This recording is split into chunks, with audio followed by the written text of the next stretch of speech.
Hey, my coding family, I'm just starting on just a few minutes early just to get these messages going and making sure that everything is working on the YouTube channel because it's been a while since I've been live. How's everybody? I miss everybody. Hey, Go-Kart.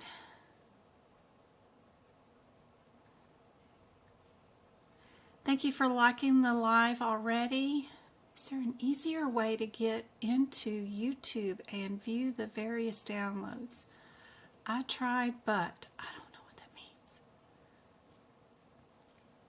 When I download your notes so that I can mark.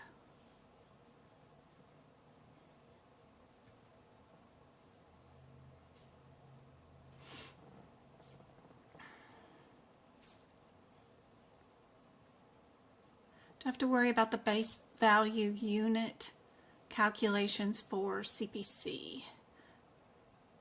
I have been getting confused on this. You do not, Hector, for anesthesia. No, you just need to know how to tell time for anesthesia. So when does anesthesia time start and when does anesthesia time stop? It has nothing to do with surgery time. You just need to know how to calculate hours or minutes. And let's see. Did that work? And then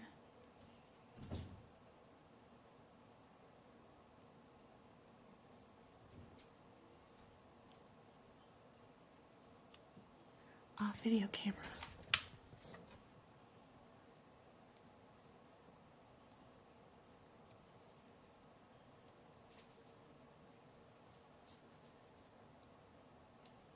There we go. There's the video camera.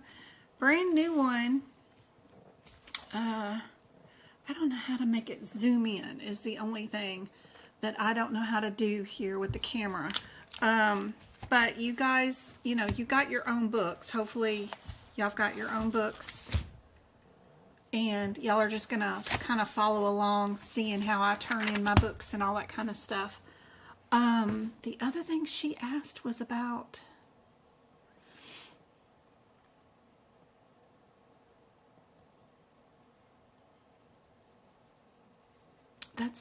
That's the camera. That's not what I want to do. Cancel. This one.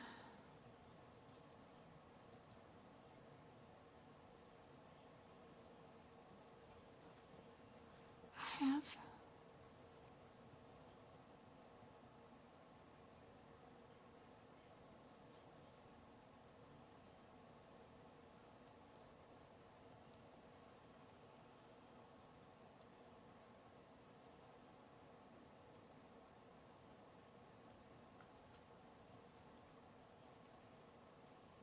So if you purchased something from me and you download it, I use a PDF viewer, not YouTube, but any PDF viewer will zoom in, will zoom out, and then as you're making notes from anything that you purchase from me, you know, no matter what the picture looks like, you can zoom in on it on a PDF viewer. And then that way you're meant to be able to zoom in and out of it and then transfer my notes into your books off of what I've written, so that if something is, you know, you can't make it out, you can zoom in on it on any PDF viewer on any device, and then you can always scroll back out, and it's just hitting this little plusy sign, you know. So it's just learning how to download.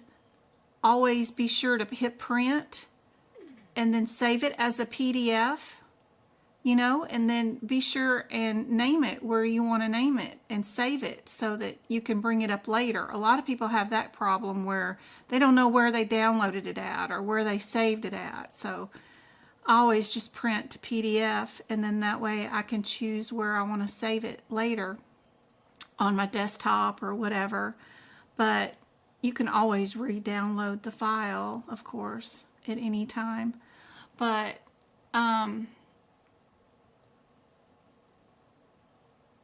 just any PDF viewer is what you're supposed to use for my notes, and that way you're just viewing it on a computer screen of some sort, and then that way you can zoom in and zoom out. You're not meant to print these because it would take a whole lot of printer ink and color. Sometimes the color codes mean something, so you need to know what the colors are. And if you're viewing it on a PDF viewer, then you can zoom in really close and see what the heck did she write? You know, that kind of stuff. But yeah, you want to be able to view this on a viewer. These are the new 2025 notes. I've got some stuff at the very end that are pretty cool. I made some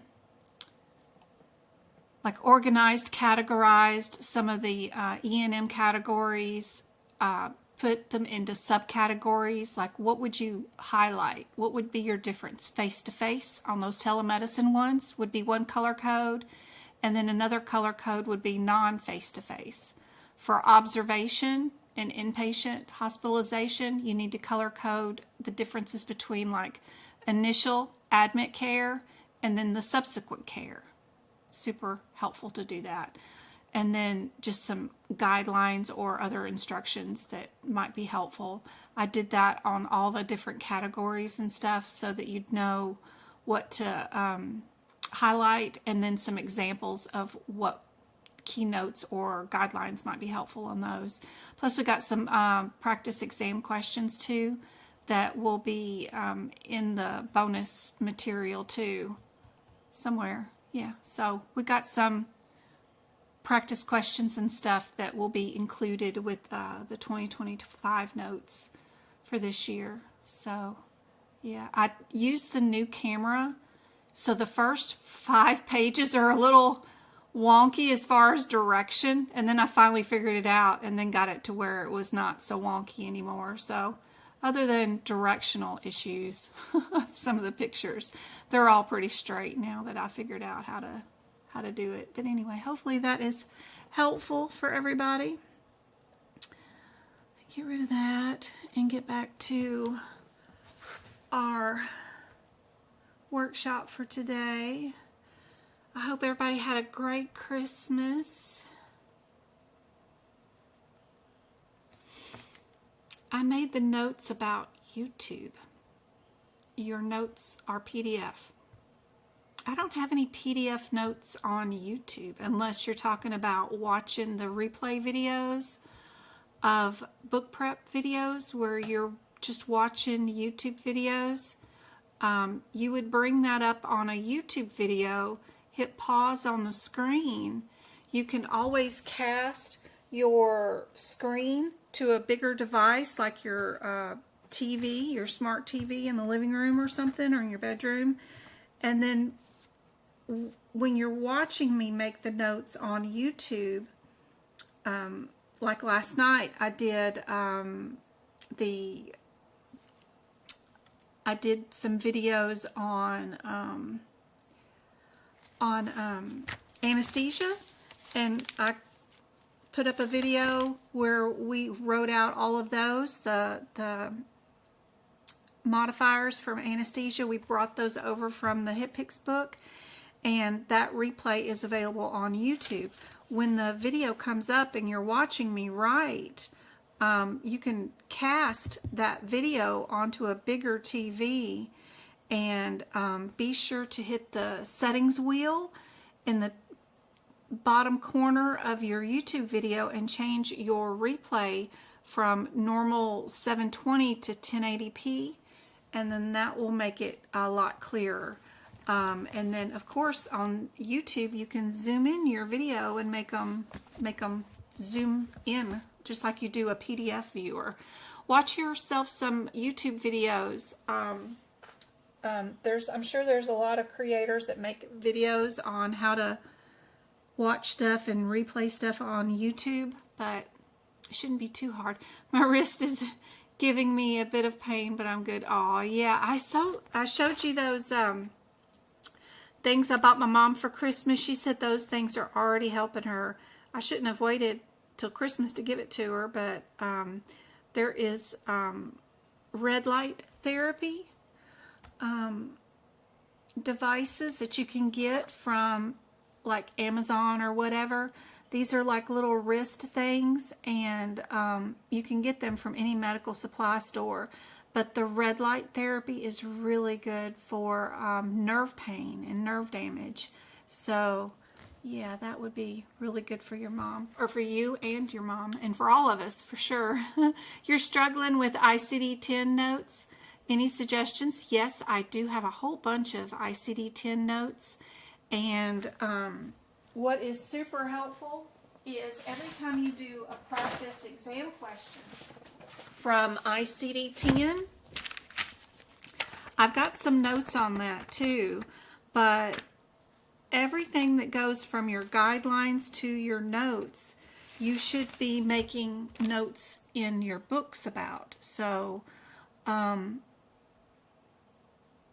me get this back on. So these are like just my notes just for cancer, right? If I have a guideline that I need to remember, I have it written right here. And then I have every kind of way that cancer can be coded. An example on this first main page, like every cancer patient that is here for radiation or immunotherapy, it's coded in this way. If it's coded for the other chemo, okay, it's chemoimmunotherapy, radiation therapy, one of them is coded differently, like the anemia.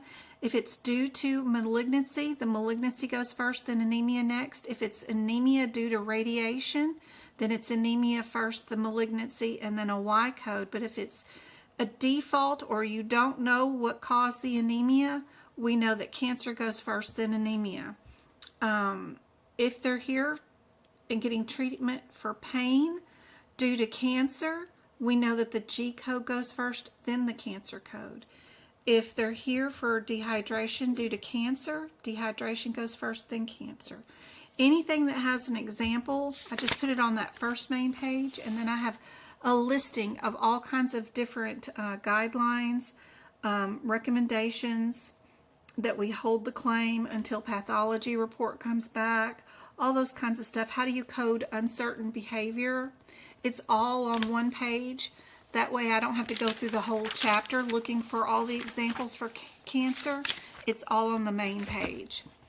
I do that for hypertension, do that for kidney disease, I do that for pain, do that for injuries, burns, you know, your top 10 guidelines that you know they're going to ask you about. OB and delivery, all my OB codes and examples and guidelines are all on the first pages of OB.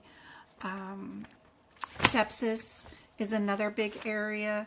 I have all the guidelines listed out over here, and all the different ones, like sepsis without organ failure is only one diagnosis. Urosepsis means it's unspecified. You have to query your doctor. All the guidelines are at the top, and then all the examples of every kind of sepsis practice exam question that I've ever done are all on this page. A patient with sepsis with no organ failure, right there. Sepsis with staph shock, there it is. Sepsis with post and appendectomy, this is how you would code it.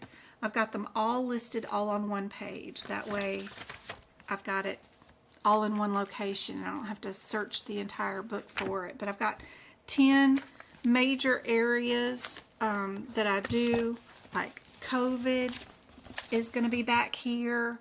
Everything that has to do with any kind of COVID, it's all done on that one page. Anything with burns is always done on the burn page. Anything with knees, anything to do with hypertension.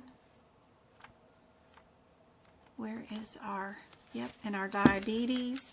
I've got all of the examples here. Even if it's gestational diabetes, it's still over here in our E10 and E11. I've got all the guidelines located in one Miller location. has become a member. But I can also go to the OB section, and I can go look there too, and all those OB ones are rewritten over there too. But any kind of underdosing or overdosing, I've got all the examples written down for diabetes, no matter whether they got diabetes just because they had their pancreas removed, or if they're insulin dependent diabetic, or if it's just gestational diabetes. It's all located in one area. Every practice exam question, example, they're all right here. That way I can just run straight to E10 and E11 and find them. All my kidneys failure in N18, whatever that is, they're all going to be located in that one area. And there's my OBs. They're all relisted again right here. Plus all my guidelines for high-risk pregnancy are listed here. Super helpful. I've got those notes too. You can just print out and copy, or you can just keep stacking them. Every time you do a pregnancy question, go write the example on the main page. Every time you do, we'll do quite a few practice exam questions in E&M or ICD-10 today too, because a lot of them are guideline related, right? Just write down the example, and eventually you'll capture a ton of them. And you'll start remembering those guidelines to go along with it too.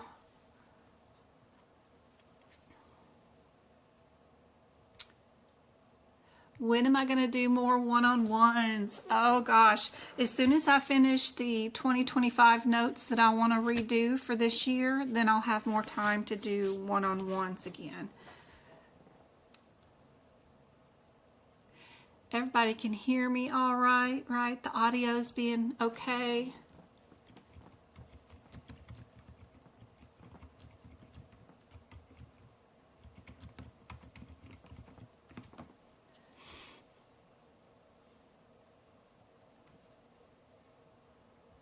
Just some cool little charts that I found. Thank you much, guys. Hey, Twinkle, good to see you. These are cool. I liked them because, you know, it's just telling you about the symbols. Somewhere, something on the exam is definitely going to tell you or ask you a question about a certain symbol. And I thought these charts were really cool. I got to audit them and see what page, what book they're talking about, if it's the CPT book 2023 or 2024. But I thought this was a really cool set of little charts that not only told you about the symbol, but also told you a page number where an example of those symbols were, whether it was the green triangles, the blue triangles, the red dot, the lightning bolt, the telemedicine one. I thought these were really cool, and I would love to recreate these and make them up to date with 2025 stuff. So this is another cool cardiovascular one that I found that I really liked, because our cardiovascular charts in our CPT book don't really go into this part of the heart. And what they're describing here is if they went into these arteries and they found a blockage in the left anterior descending and in the proximal area, what would that look like in the heart? And I just thought it was a great little visual. So anyway, it's very cool, very advanced for medical coding, but I still thought it was a cool picture. Anyway, let's get down to our 75 practice exam questions. And we got to get booking because we're already 10 minutes into this video. So if you don't know already what your E&M codes are without looking inside your book, I really highly recommend you be able to do that.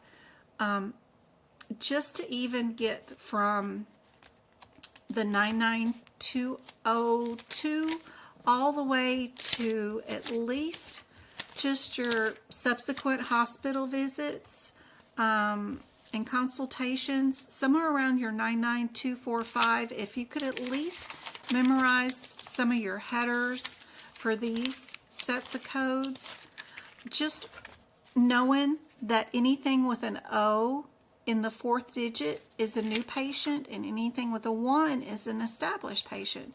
Things like that is super helpful. So I know right away with this question, this is an ER, right? And I know that the second one is going to be our admit hospital.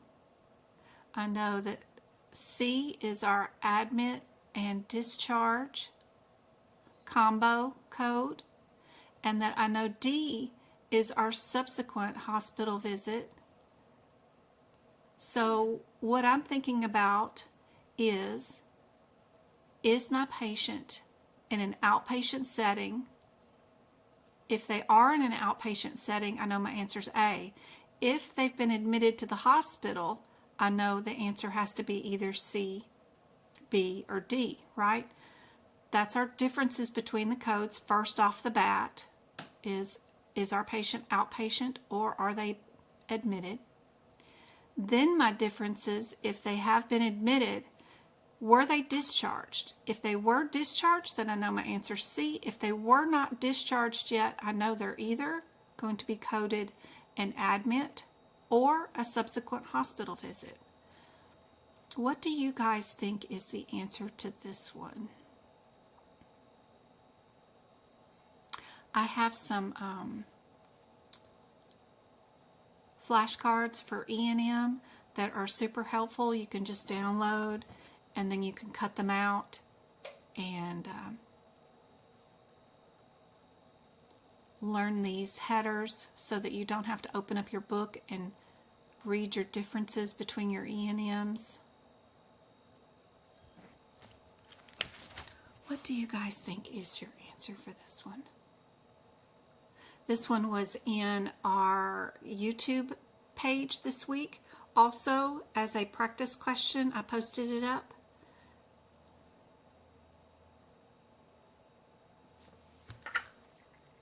Ada, she passed. Yay!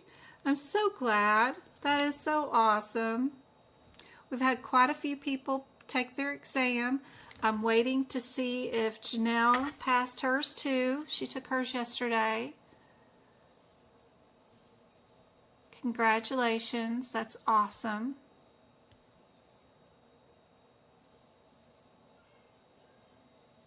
You can continue with your 2024 book. You won't need to upgrade it until 2026. I have a document that you can turn your 2024 into a 2025 if you want to do that. Yay, Patel, she passed hers on the 17th also. That's 2 of you guys. Congratulations, that is awesome. Okay, this patient was placed in observation overnight. So they are no longer in the ER in an outpatient setting. I don't see anything about them being discharged, so they are not an observation, admit, and discharge.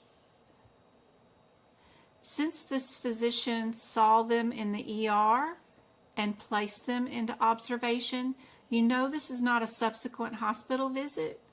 This only can be an admit hospitalization code. There's your rationale you guys can read and look at later. We got to move on to our next one. Let me remove all my colorings. I was playing around with this. Remove all my marks. There we go. All right, let's get down to this one. We've got all of our Codes are the same. We don't have to worry about that. What we do have is different is the difference between our 32 and our 34. What is the difference between those two codes? So we'll run to those two codes. 12032 is going to be a size, isn't it?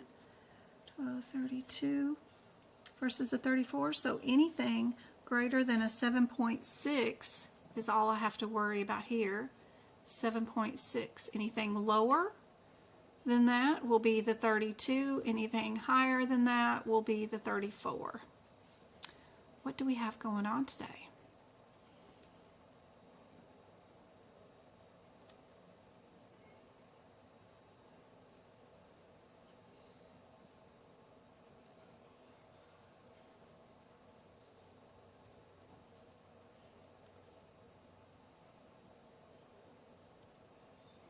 So this question is wanting you to categorize things from simple, intermediate, or complex, right? If we're billing an office visit, right, we will not bill for Band-Aids.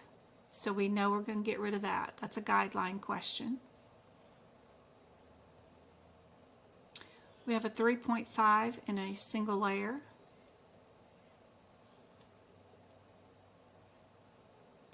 And then we have this in a layered closure, but it needs cleaning.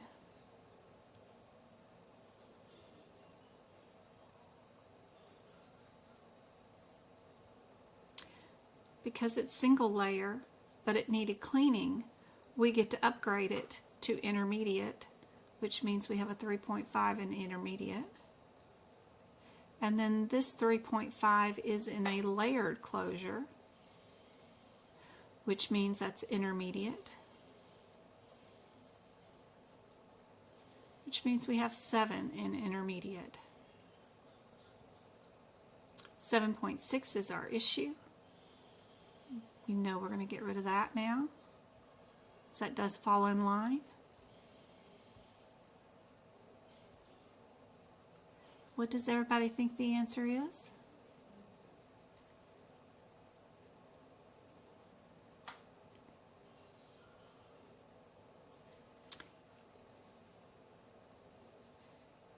A lot of these, I won't even do any of the calculations because they're just time wasters. And what is the best thing to do on the integumentary, where you're adding up a ton of different layered versus single layer, just ignore all that and do the process of elimination, which means we would get rid of this because we're looking for our similarities, right? And then would we code 2 codes, 3 codes, or 4? What's more likely our answer? More likely our answer is D. Pick that and move on because it is the cheapest of all the procedures because it's only billing 2 CPT codes and 1 office visit. But also it is the correct answer because we're going to combine that left arm and that back to make a 7 centimeters. And then that right arm will go right here in that 3.5. And then that's it. That's all we did today. So D is our correct answer. There is a ton of rationale for you guys there. Y'all can look at later. What about this one? All right. Are we 1700 is in 3 of the answers, and then our 54 is in 2 of the answers. What would we be doing?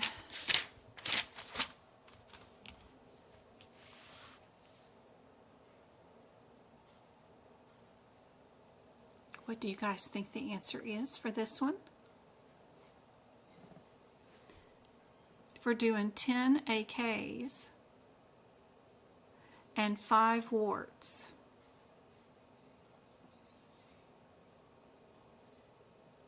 I know we're doing at least 2 procedures, right? So C's out the door. This is in 3 of the answers. The only difference is, are warts done here or here?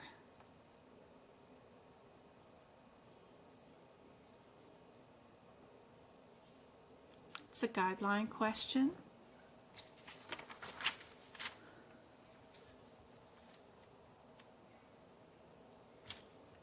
We do our vascular warts here, but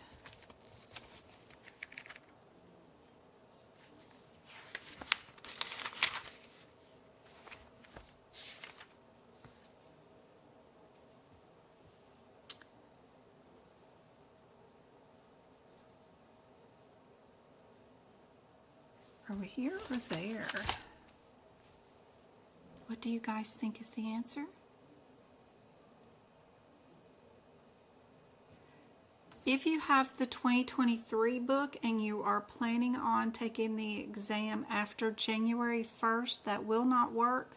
You do have to upgrade to a 2024 as of January 1st. If you're taking it right now, before the end of the year, like Monday or Tuesday, then you're good. You can use the 2023 book for AAPC. For a HEMA, no. This one is A.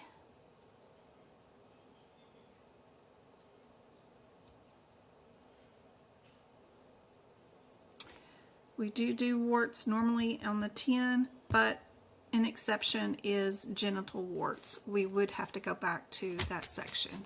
All right, 2, 4, 6, 2, 4, 6. What's going on here? A lot of it is just guideline related, you know, knowing those little guidelines.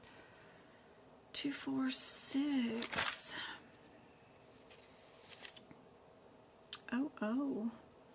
What's our differences? We've got treatment, open. We've got 2 of them with the same code. The only difference is our modifier. 57 is decision for surgery, and 54 is surgical care only. What did the ER doctor do? The ER doctor reduced the elbow. So did the doctor do a surgery or make a decision about a surgery? So C is my answer for that one, just based off the modifier. All right, we got, it's our first, let's go to 27125. But technically, I think I can whittle it down faster with the ones, because there's 2 of them that are 11010, and then 2 of them that are the 11043. If I can figure out which one of the ones we are here, that'll get me down to a 50-50 shot, because all of these are all different answers. So let me go to the 1-1s. 110. What are those? 11010. That one's under the header of debridement. Yep. And then the other one's probably going to be debridement too, right? Okay, what kind of debridement? The 10 is foreign body, open fracture, and then the 43 is not a fracture. Did we have a fracture?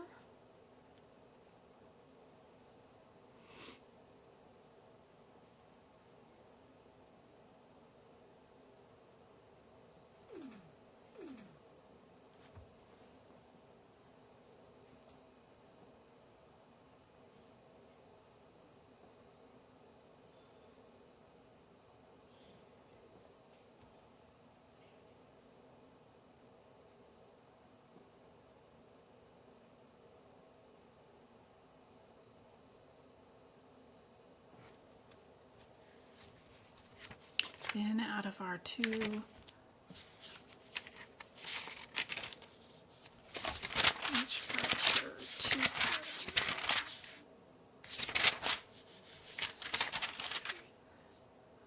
Or 44. 44 is here, and our 36 is here. What's our differences? Enter. Yep. What do you guys think is the answer for this one?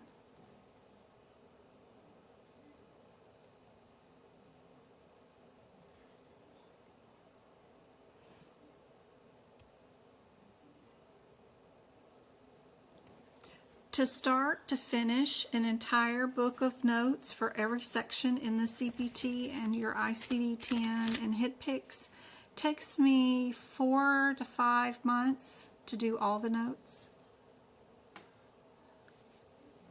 And where can I get the lowest rate of books? Google.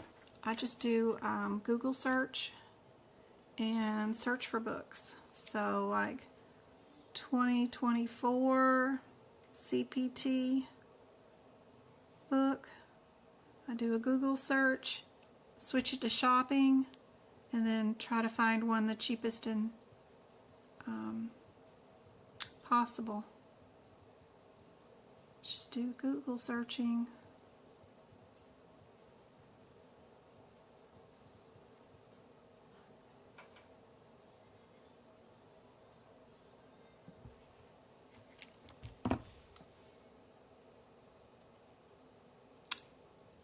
Anybody got an answer for this one?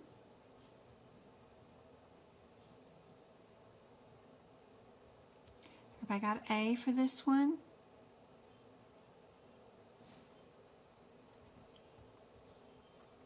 All right, cardiovascular. Are we 33, 20233? If you're fast, 33. You might not need a lot of notes.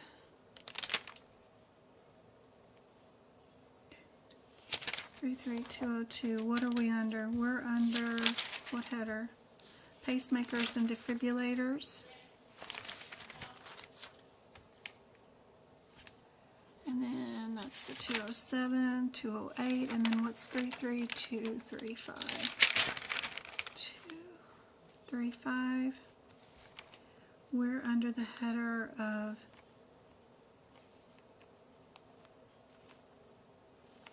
that one is the removal.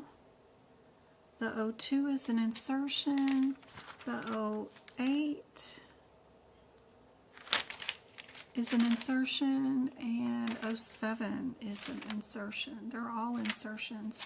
The only one that's a removal is the 3.5, and what's the first thing that we did was the old atrial lead was removed. We removed. So I like D as my answer. I would see that all of these are all insertions, and this one's the only one that's a removal.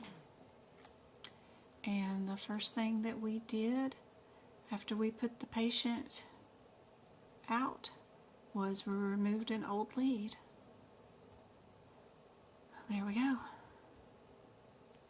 D is our answer. Perfect. All right, 7.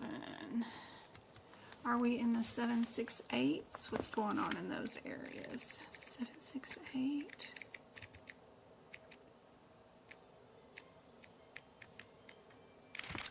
Seven, 6, 8, 81. We're doing extremities, ultrasounds, or are we in the 939s? What's going on there? 939.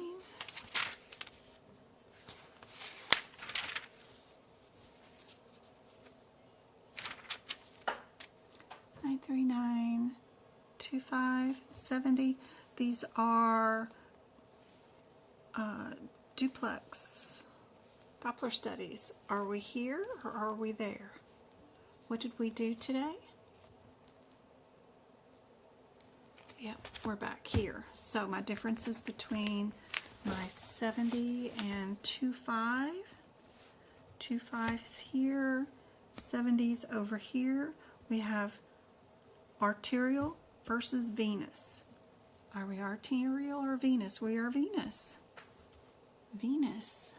So we know we are 70. Pick that answer and move on. All right. We got our O's. O's. So I know we are doing lab and path panels, right?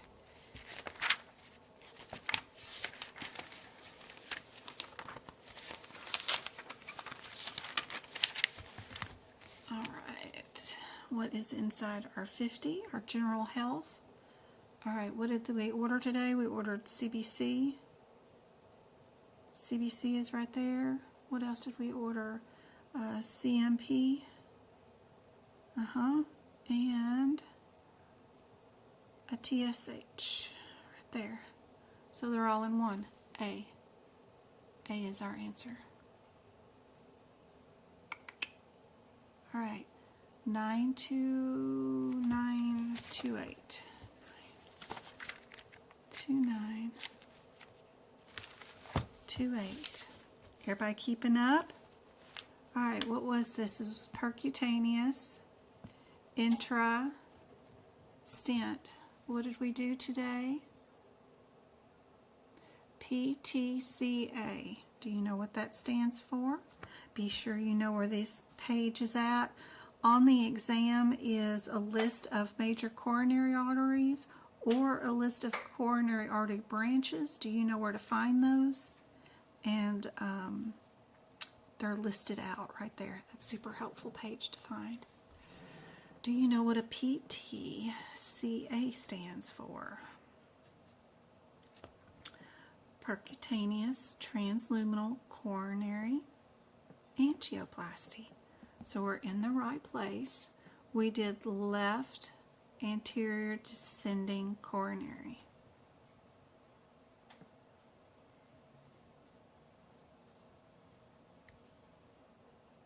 What do you guys think is the answer for this one? 2.8 is in two of them. 2.9 is in the other two. This does each additional.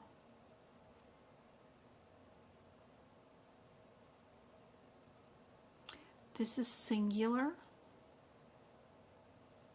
It doesn't say that we did more than just one. Everything seems singular. Vessel, not vessels. Yeah, so I would not add the 2.9 to anything, and that is a coding irregularity right there. So A is our answer. Yep. Back to antiquitary. All right. This code is in every single answer. Don't have to worry about that. We've got our 113 in both. In all three answers, we just need to know, do we need a modifier here? And would we need right or left? Seems to be really our only difference here. What did we do? Left breast previously, so today we're going to be doing right. Yep. Okay, so B. B has to be our answer. It's the only one with the right modifier. Modifiers will save you a lot of time during this exam if you can not let yourself get worried about the codes, and you could figure out if you're going to need it or not. Yep. B is right. Perfect. Woo, didn't have to look up any codes. Okay. Are we a 2.6 or are we a 2.5? Let's go look up those differences. 428. Going back this way. 428.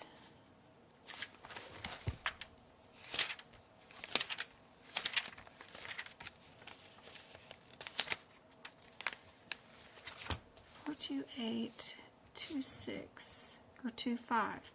It's just patient's age. How old is our patient? They are, okay, so we know they're going to be a 26 no matter what. Then it's just a difference between the two modifiers, 74 or 78. 74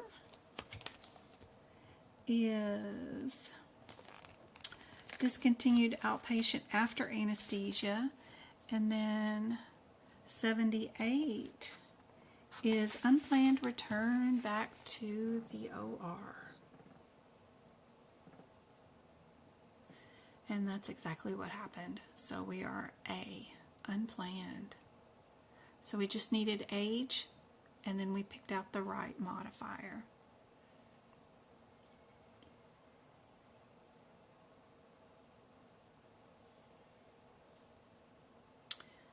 All right, we got two of them that are in the 3.8 area. So let's go look at those first. 2.3.8.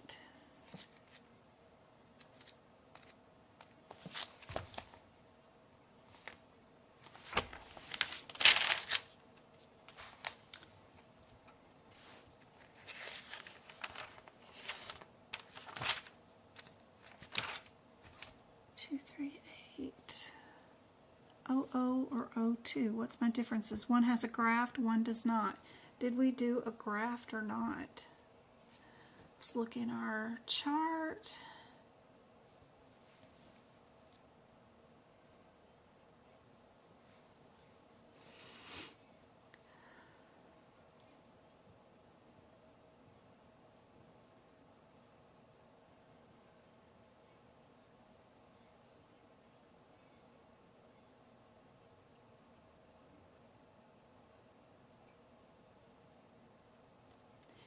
Bone graft is performed. So we did do a graft. So awesome. So we're A. Easy, easy.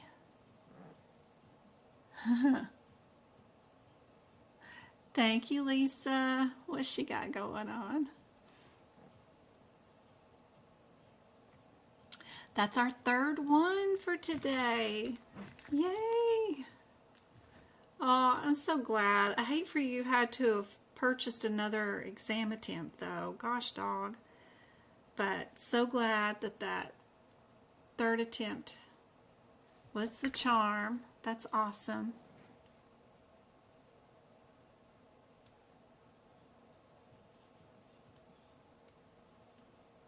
I do offer a set of notes that are for the entire book. They're on my website. You can buy them all at once. If a radiologist interprets an x-ray, would it get a 2.6 or a 2C modifier? That matters if they're billing the CPT code. If you're billing for the x-ray, right? If you're billing for the code, then interpretation's included, right? If you're not working for the hospital that's going to bill for this procedure and a tech does the procedure and they only send you the films and have you read it, then you do 2.6. If you're the building that is doing the test and you have a tech doing it, but you're not going to read the report and provide a report back with the results, then you're billing the TC.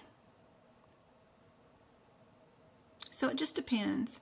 If the physician is there and is going to read the report and it's all coming back and that building is also billing for the code, then there's no 26 and there's no TC because it's all in one. The report is coming back with the code because they're billing the code all together. But if the test is being done on some different location and then the physician is some other location and we're going to send those films to that physician and have them only read the report and not be present during the test being done, then that's when they build the 26. 26 is only to be billed on a human, and TC is only to be billed on a building. Thanks, Lisa. CCS is great. That's a good certification. It's tougher than a lot of them, than CPC, but it's nationally recognized just as much as CPC. All right, are we billing an office visit or not? That would be the first thing that I would look at, because the 40 code seems to be in every single code, so it doesn't matter. Are we billing for an office visit? So I look through here and see that they're seeing their pediatrician, and they do spend 10 minutes seeing the patient, so probably billing an office visit. They're getting nebulizer treatments.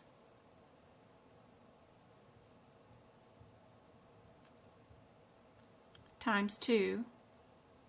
So would we times 2 this, or do we bill nebulizer treatments by doing the code twice and adding the 76 modifier, which is a repeat procedure by the same physician?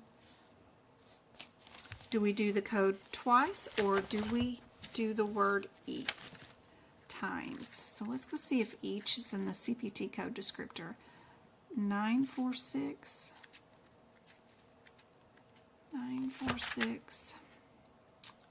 40.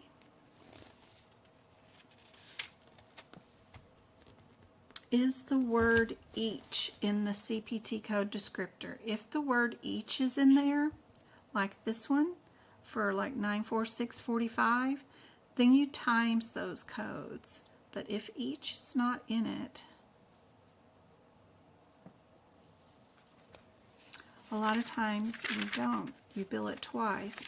There are a couple of exceptions, like, I forget, right here, like these home infusion codes. Each is not in here, but per visit is in here, and that one we get to code times. And then each is in the code underneath it, but we also get to times this one because it says per visit. This one for our nebulizer treatment does not have the word each in it or anything that I see. So what do you guys think is the answer? It is going to be D, actually, for nebulizer treatments. It's very interesting. It's one of the unique ones. All these questions that I've been giving you since the beginning of this workshop have been the most missed concepts due to a quirky little guideline or, you know, a unique circumstance. And this happens to be one of the unique circumstances where you actually repeat the code if you do the treatment again and you add that modifier 76. It's a unique situation and something you wouldn't know unless you did this exam question. So all the questions that I've done today, starting with that first E&M one that was an admit hospital, are all most missed concepts. So super important to get these into your manuals so that you've got them. All right. Are we in H57 or are we in H53? That's what I would look up first and see if that helps, because two of the answers are 5.3 and two of them are 5.7. H5.3, what's our differences between that? 5.3 is visual disturbances and 5.7 is other disorders of eye.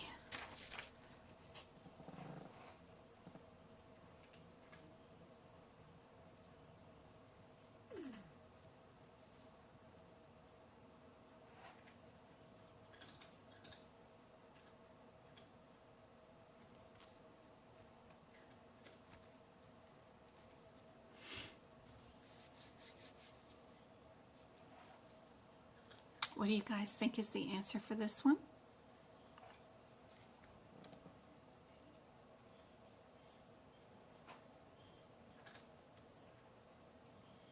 I got 55 of you guys on. Thanks so much, and got 27 likes. Thank you so much for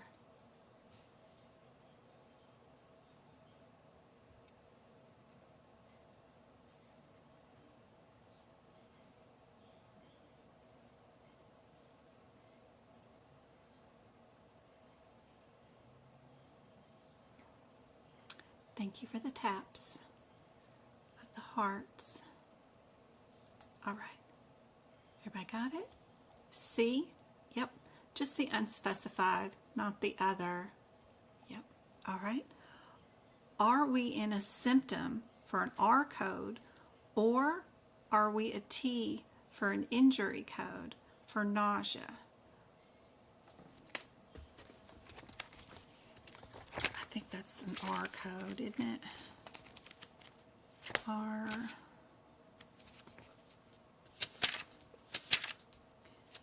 $11.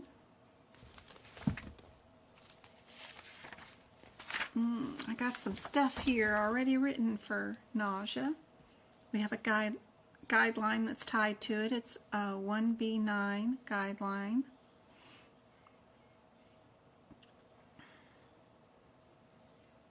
Nausea and vomiting is the point 2. So we've only got just nausea. What do you guys think is the answer?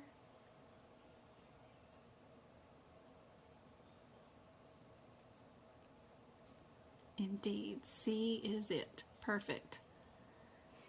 All right, guideline question. Let me move my camera out of the way. In hypertension, what do the terms in the parentheses indicate? Okay.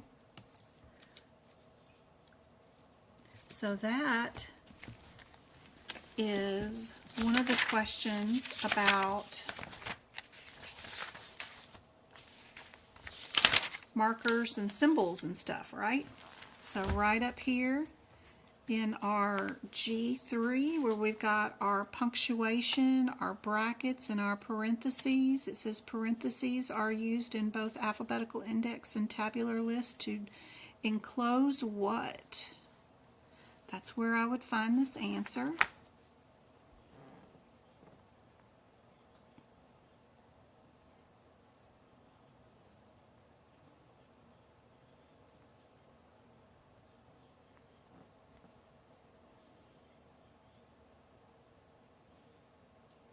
Indeed. Supplemental words. Perfect. Yep. All right.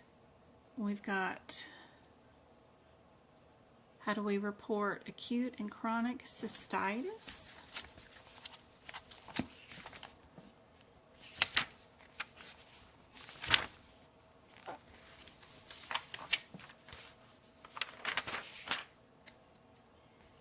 Cystitis.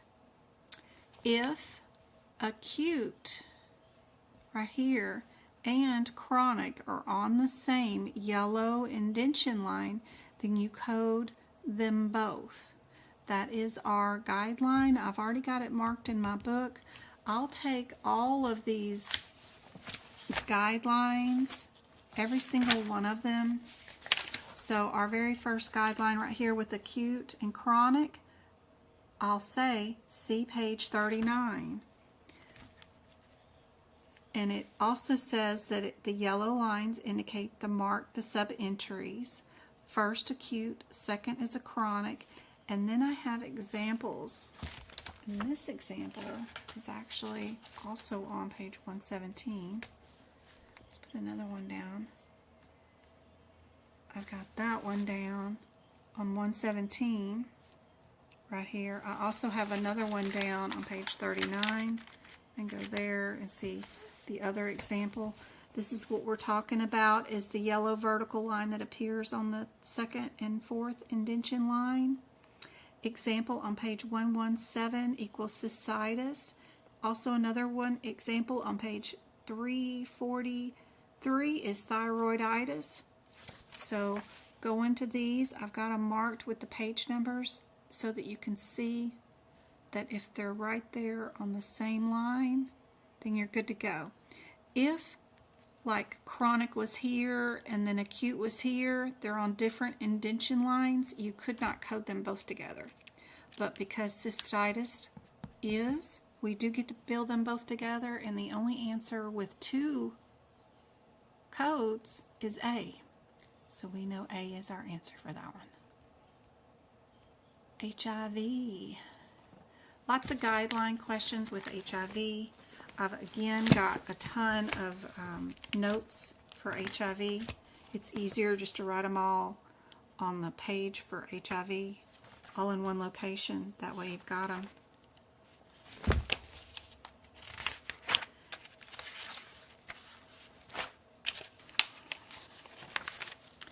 You can put them all on B20 or here in our Z area.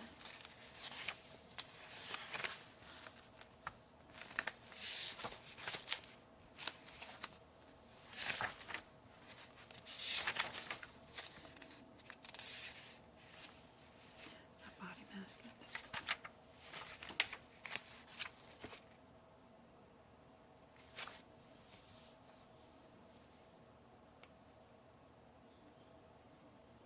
Z76 is in all the answers, I think. Yep. So it's universal in all of them. You just need to know the guideline that goes along with it, what would be coded with it.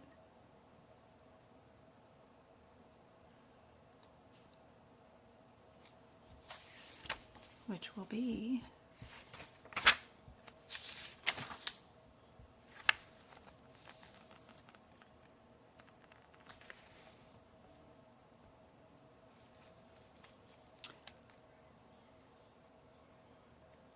no symptoms of HIV, asymptomatic.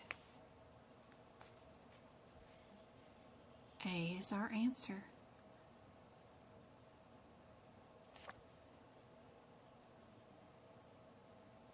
Ooh, my favorite. If they're here for chemo or immunotherapy, we know our Z51 goes first. So what did they come in for today? Right here. Why is that pump being installed? Because of this. What does that pump get filled up with? What chemical is the pump utilizing? Right there. It is being filled with chemotherapy. So we know our Z51 is going to have to go first. Then we just need to know, are we a C22.8 or a 9?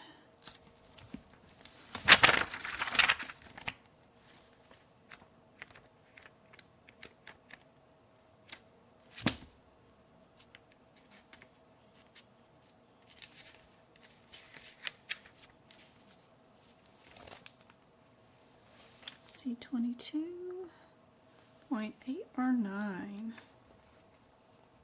Our differences are whether it's primary or unspecified, not knowing if it's primary or not. Her is primary liver cancer, so we know our answer is C. What is true about ulcers? Another guideline question.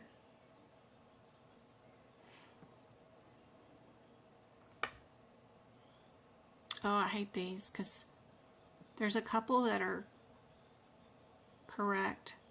So which one is the most correct?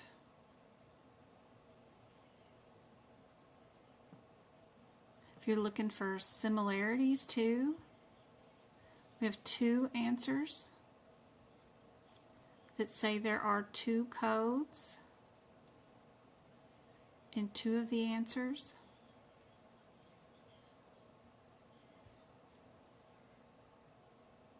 Out of those, which one is the most correct?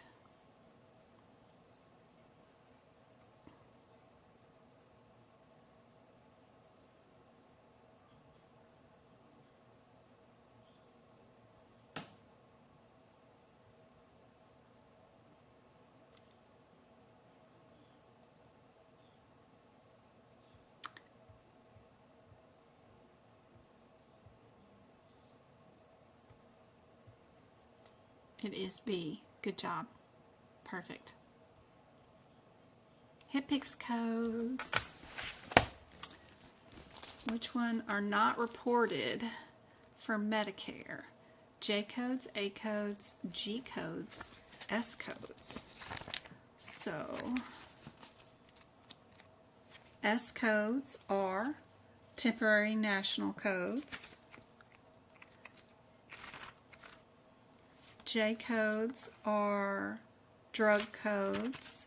G codes are procedures and professional codes. And A codes, transportation.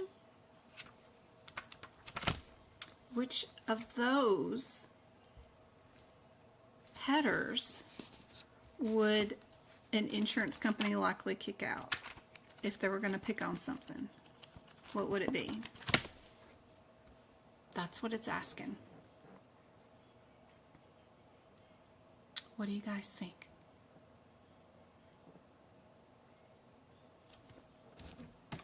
Everybody hydrating?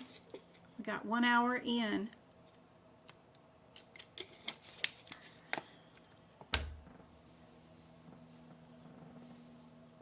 This one would be the temporary codes, right? Probably.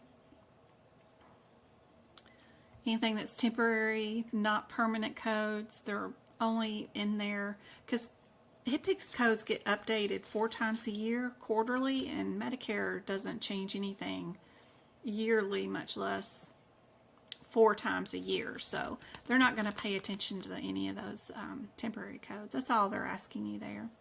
What are the services provided in a home by an agency considered? Ooh, that is going to be in our CPT book. Oh, up at the front somewhere. Where is that? Where is that info?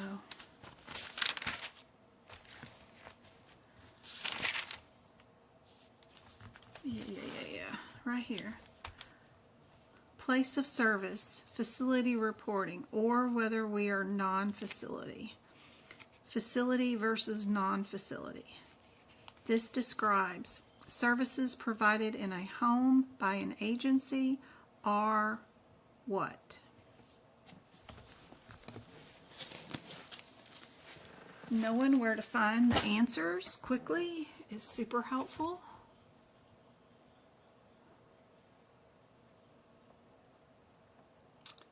That is facility A.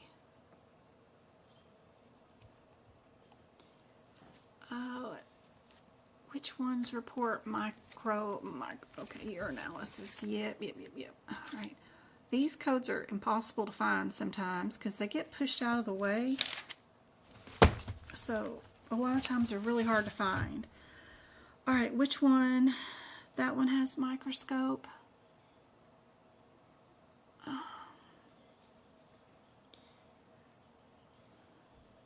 Which one has microscope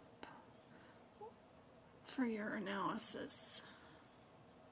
That's just dipstick. 03, no. 01, yeah. It's automated. 00, dipstick, non-automated.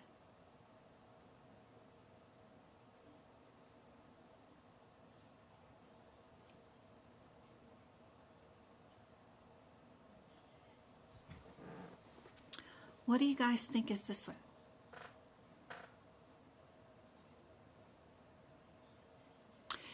Go-Kart, if you go to that particular area, it's word for word. The sentence is right there about the facility. If it's a nurse going to a patient's home to do something, that's non-facility. If it's a physician, they're a facility. It's kind of funny, but yeah, it's just 2 sentences right there. Hey JP, good to see you. No worries about the time zone. You can always rewind. Be very careful, Jane. What did they ask you to code? or what test is being done?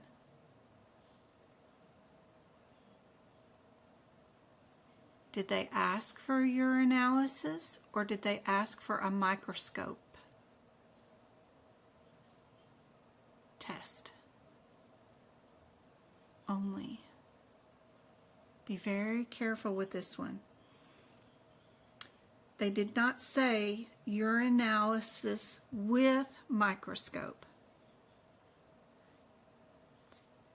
Most misconcepts, these questions, I make them seem very easy, but this is not a urinalysis with microscope. This is just a microscope only. It is the 15. Wording is key.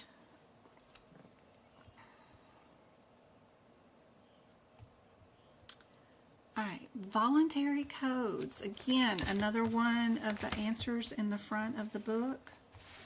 This place of service for non-facility, just start reading from the CPT code sets.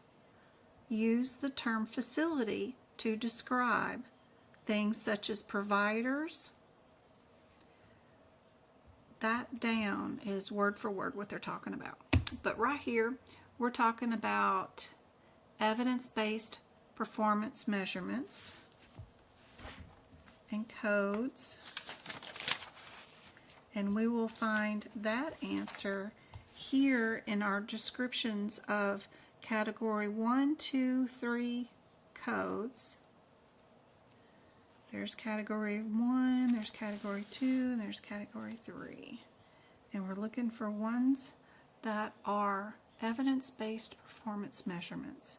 What I also call HEDIS measures or AMP measures, AMP is what California calls them.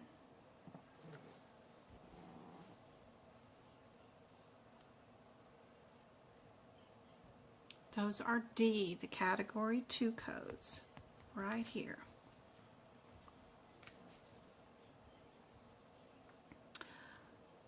What type of codes are Modifier 51 exempt? That again will be in this area for sure. We've also got our codes and symbols. A list of codes exempt from Modifier 51 usage right here. Are they surgery codes, bilateral codes, add-on codes, mandatory codes?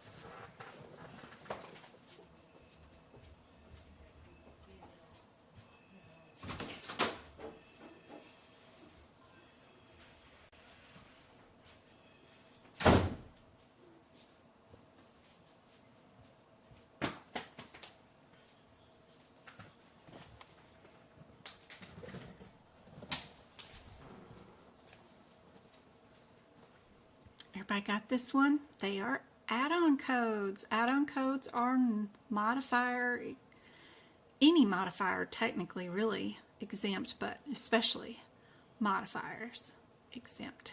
51. All right, how many days does it take CMS to implement HCPCS temporary codes? We just talked about this, that they update them quarterly. So if they update them 4 times a year, which date would be best or number of days would be best to use? 90 days. Yeah, B. Perfect. All right. Another facility one. Here you go, go-kart. Try this one again. Which one of the following falls under a location of non-facility? When calculating Medicare physician fee services payments, is it hospitals? Hospitals owned by physician practices, non-hospitals owned by physician practices, or nursing homes? That will be right there. Which one of the answers is different from the rest? 2, we've got 3 answers that all say the word hospital in them, and only 1 that doesn't.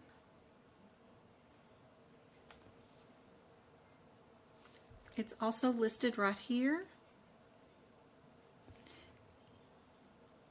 In selected instances,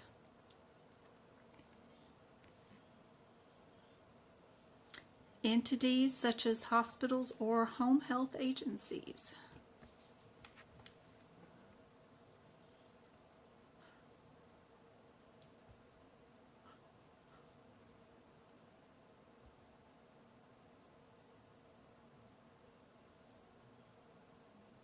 This one is our, I put non-facility. Why did I put non-facility there? Non-facility located calculations are for private practices or non-hospital owned practices. Reimbursements are higher for private practices based off practice incurs of the full expense of the providing the services. So non-hospital owned physician practices, I would have picked nursing homes, but we got to figure out what they want as the answer. All right, what does the acronym HCPCS stand for? Be sure you know where to find the answer to that one too. Seems silly, but you'd be surprised. That and the NCCI, those kind of things are often, sometimes hard to find, but the Healthcare Common Procedure Coding System is right there. That's a common area that's always on the exam. They also like the dates of when the book is updated, whether it's here or CPT. Be sure you know where to find the dates of when books or codes are updated, when they're released, or when they go into effect. Might be different dates, and both books have different dates on those kind of things. Be sure you know where to find those. That one is D. All right, correct code for ankle arthroplasty. More of some of our most missed concepts. So if we've got 3 of them in the 277 area, so I'm going to start out there. 277.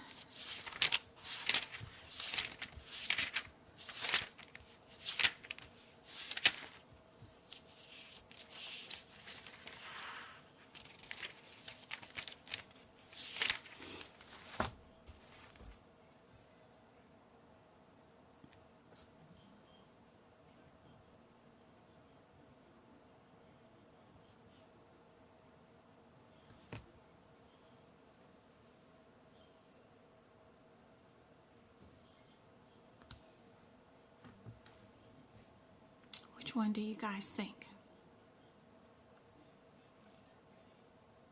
I'm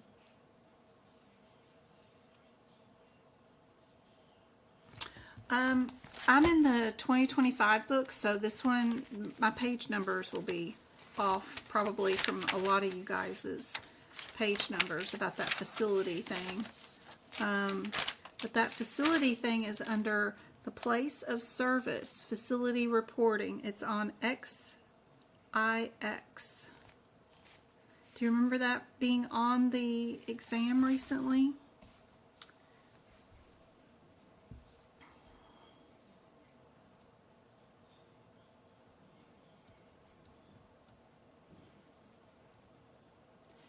This one has an implant. Be sure to pick out the one with the implant. Everybody got C? All right. Where is the starting point for a selective catheter placement for vascular families in Appendix L? Coronary, femoral, radial, aorta.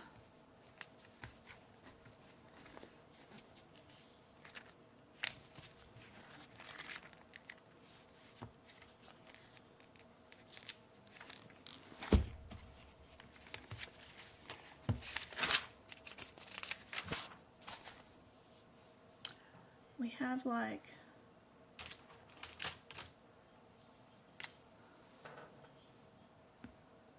the, let's see.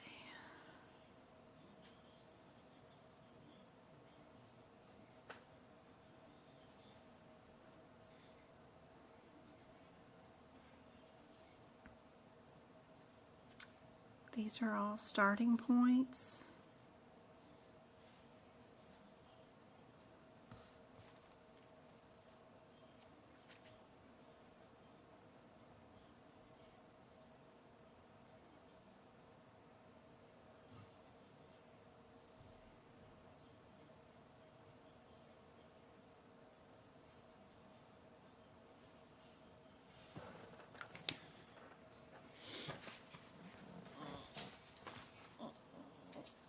Your bottle is this one.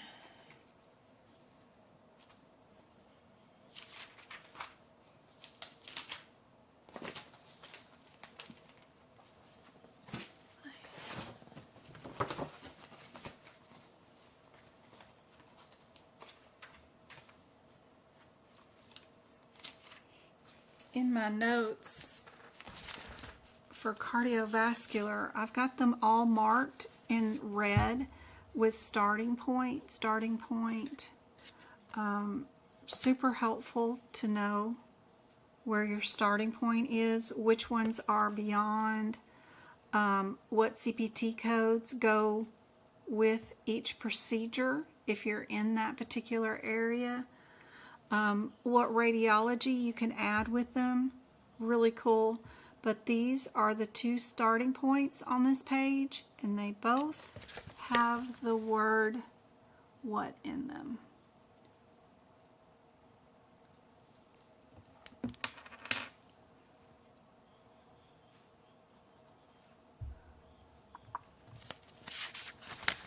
Oh, these Appendix L notes are great, especially with the CPT codes that are listed with them.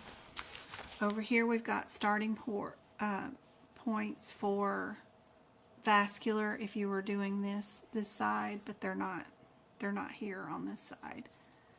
But I do have them marked on both of them. And that commonality is your aorta.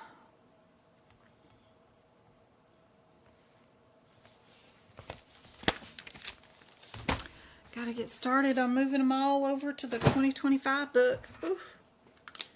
Always takes so long.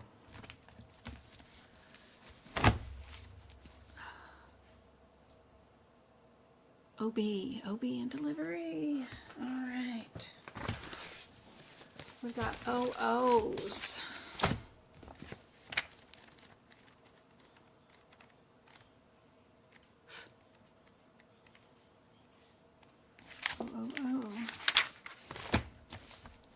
Our OB notes.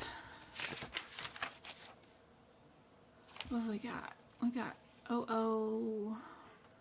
Difference between our O, R1, R2, and R8. So, .0, abdominal pregnancy versus tubal pregnancy. What kind of pregnancy do we have? We got an ovary implanted pregnancy. So what would we be? Is that considered abdominal? Is it considered fallopian?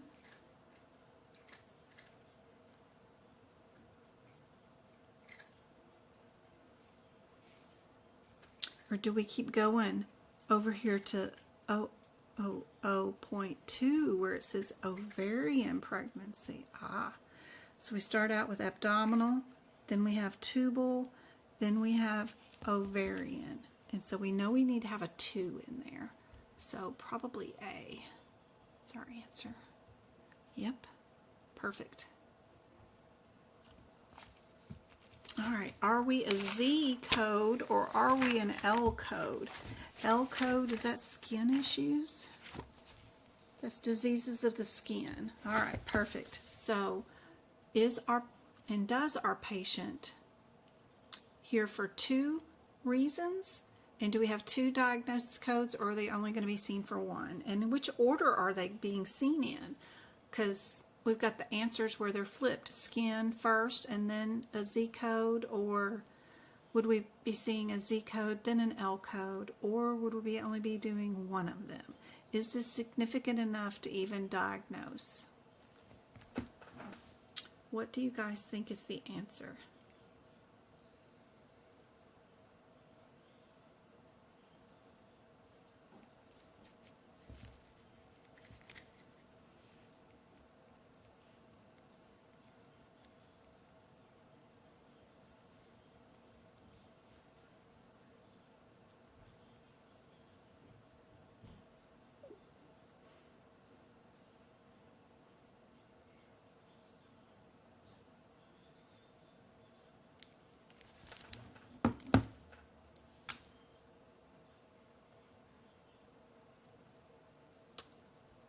Yep. Since we did write a prescription for the diaper rash, we're going to code it, right? Yeah. So A is going to be our answer. Good job, Shannon. Perfect. All right. This one you can do without opening your book if you know a little bit about cancer. Talked to you guys about this before. C1 through C6 is primary cancer.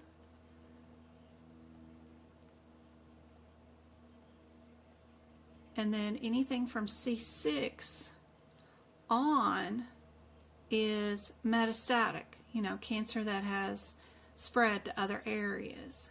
So our patient was diagnosed with this. What do you guys think is the answer?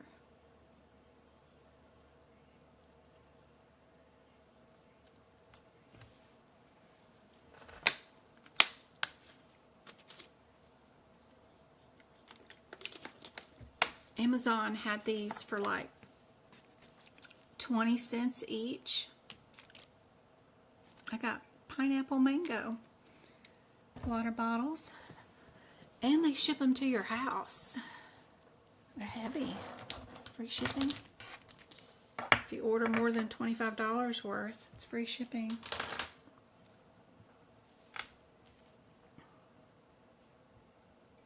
They had some other flavors like berry and other things. I got a bunch of them for Travis's birthday party. We're still drinking up the leftovers.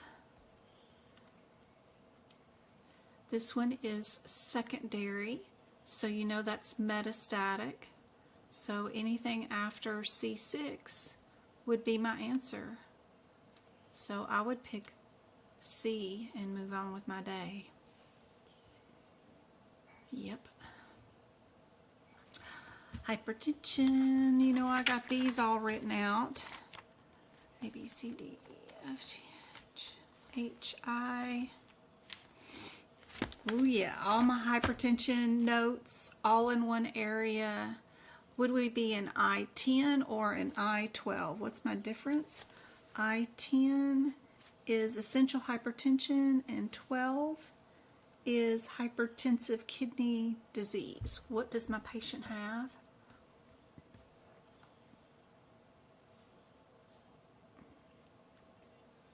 They do have end-stage renal disease, so I know they're going to be an I-12.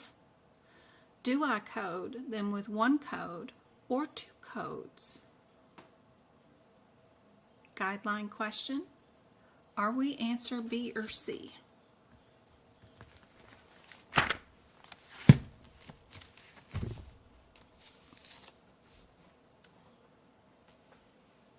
What do you guys think?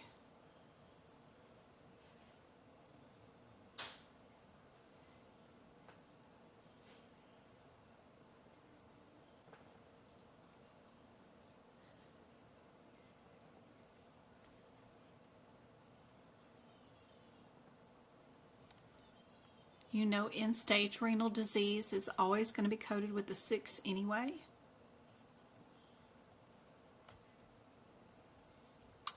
Yes, B is our correct answer. when they have end-stage renal disease and hypertension, we have to use our combo code I-12 with RN 18.6 for our end-stage renal disease. All right, is our patient going to be coded with a K code? What is that? A, B, C, D, E, F, G, H, I, J, and then K. What is K's? Diseases of the digestive system and cancer or a symptom. What was our patient being seen for today?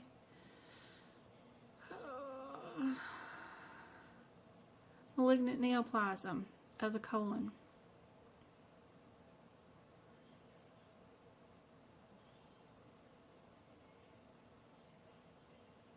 Are we coding them with that, or are we going to code them with rectal bleeding, cramps, whatever? What's the differences between?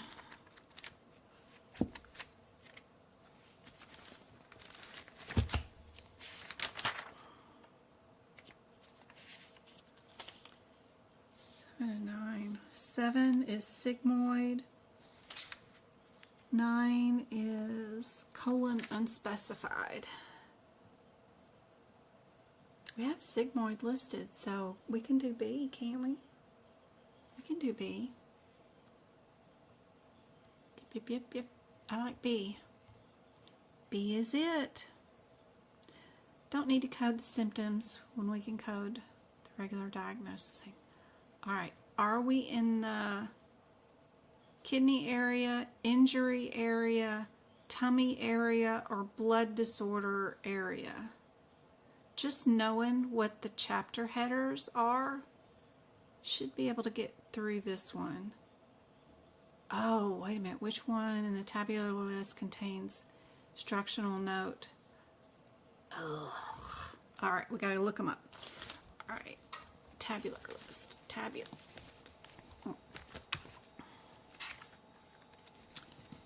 Just start at the top and work my way down because we got to look them up. All right. And S codes probably would not have an instructional note because those are injuries. So I think I could skip the S one. 94. What's N94? What's going on with that one? N94 what? 0.2. It's got an instructional note. It's got excludes 1 right there. What are we looking for? Instructional note that indicates that 2 related conditions cannot occur together. That's an excludes note, so I think it's A. I would pick that and move on because it tells you not to code a vaga something or another with a vagin something or another, so yeah, seems good to me. What do you guys think?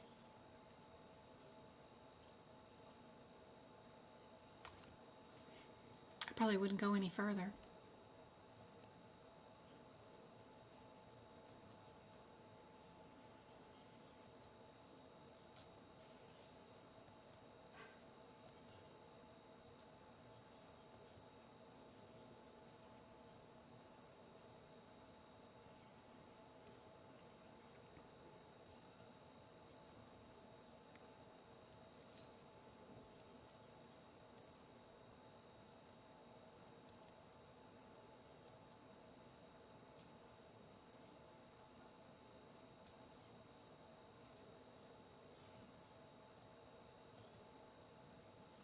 Yep, it's A.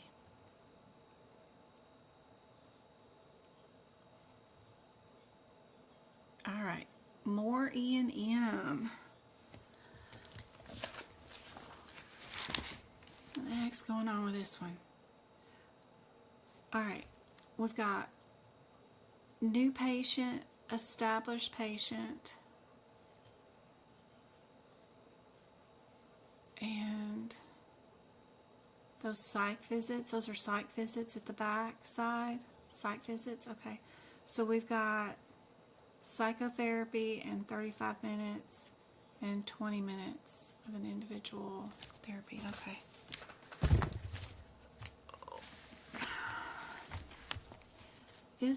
Our patient is established, so we can get rid of this one right off the bat because that's a new patient.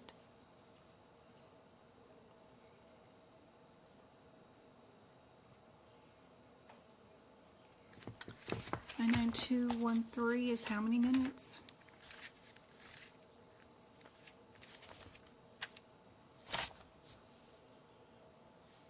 It's 20 minutes.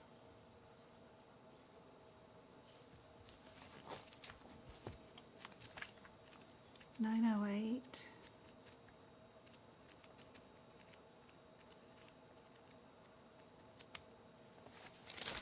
$908.32. 30 minutes. Psychotherapy. 45. 37. 60 minutes. I don't know if you add those together what you would get. 35. 20. 55. You wouldn't get 60 minutes. So we can get rid of that.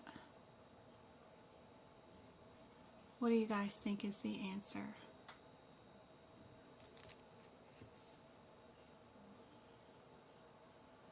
I'm so glad you're here too, Taylor. Doing well. Anybody going to take a guess as to what the answer is for this one? There's a guideline tied to this one.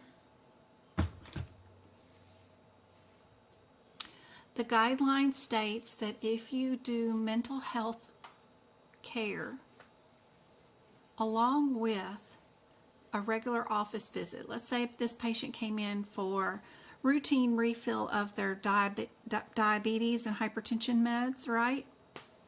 So, but they also ended up needing to have 35 minutes of individual psychotherapy because they just lost their husband, partner, whoever, just passed away.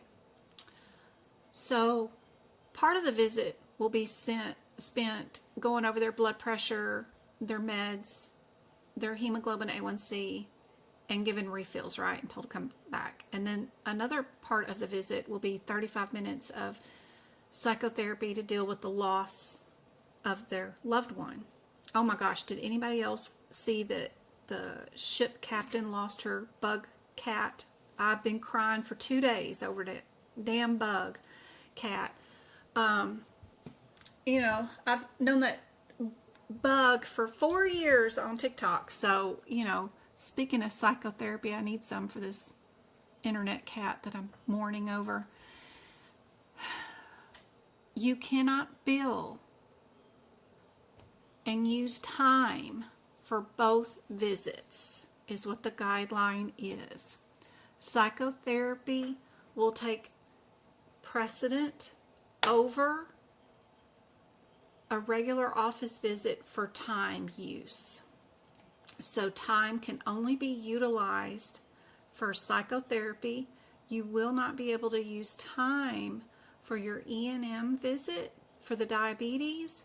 You'll have to use the problem list, the data, and the risk, and assess it that way to do the E&M visit for the diabetes and hypertension. So that makes C the correct answer for this one. It's going to have to be based off of MDM for the diabetes part of the visit, which is the 20 minutes, because you can't use 20 minutes because we're going to use 35 minutes for psychotherapy. And that's the only way we can see which psychotherapy will be the correct answer. But also, if you're looking for similarities in two answers, you'll note that these have the same answers. That will get rid of B and D. And then based off of knowing the one little guideline that you can't use time, you know you're not going to use the 13. And that will make sure that you know that C is the answer. I hope that is helpful. All right, when an emergency room provider is stabilizing a dislocation of a fracture, what is our guideline? Are we going to only, the application of the cast and strapping is going to be coded? Are we going to do the fracture treatment per location of the fracture? Are we going to add modifier 54 or 55? 54 is surgical care only, and 55 is post-operative care management. Well, we know it's not going to be 55 because it's not post-operative, because we're just stabilizing a dislocated fracture. What do you guys think is the answer?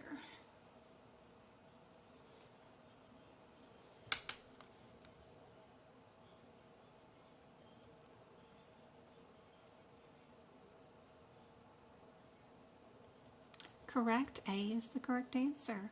That is in our guidelines near our fractures codes.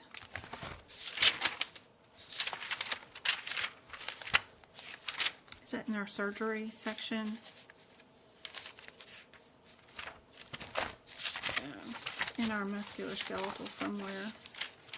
Somewhere around in this area.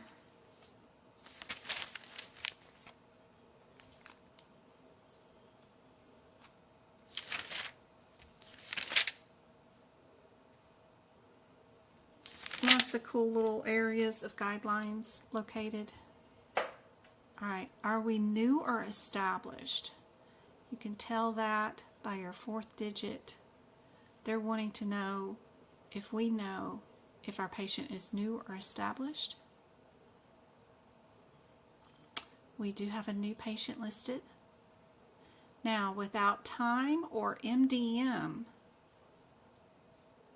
are they a level 3 or a level 4? And I'm just talking about the last digit on the end. Or would you consider them low or moderate? And you have to utilize just the pages right here on page 9 and 10. Our problem list is everything in orange. Our blue is everything in our data area, and our green is everything in our risk. And I've done that all the way down so that we can keep those straight. Knowing the differences between all of these minimal problems, self-limited, stable, chronic illnesses, acute, complicated, very important to be able to do questions like these right here. But the chart also helps. So we have a patient that has diabetes, arthritis, and hypertension. They're stable. Lab is ordered for next visit. Follow up in 3 months. What would we be billing? A 3 or a 4? For a new patient.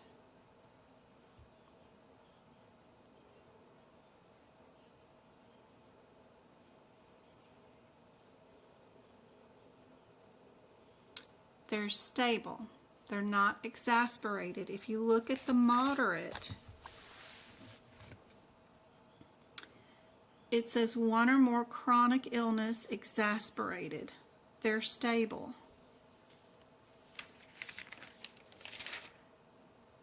2 or more chronic stable illnesses. The data, they did 1 test.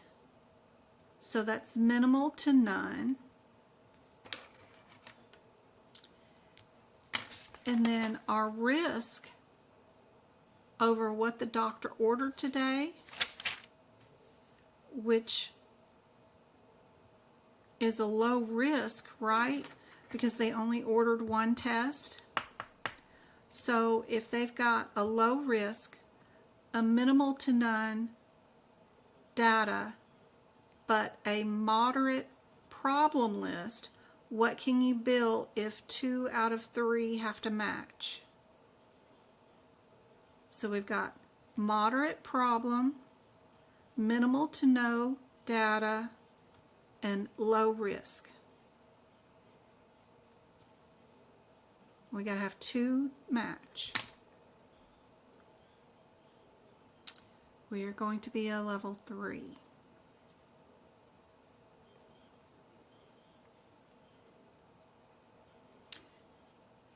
Their problem list is moderate, the ordering the test is minimal, and then their risk level was low. And then getting those to match. You have a low inside your moderate, if that makes sense. And those two can match. Very difficult to do. It takes a lot of practice. All right. Are we in chronic care? Critical care, I mean. Critical care. Are we just doing a procedure? Are we a subsequent hospital visit? Or are we in critical care?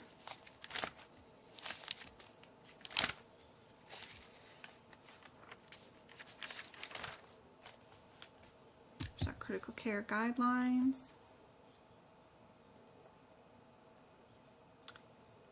Have a doctor go into ICU, patients in respiratory failure.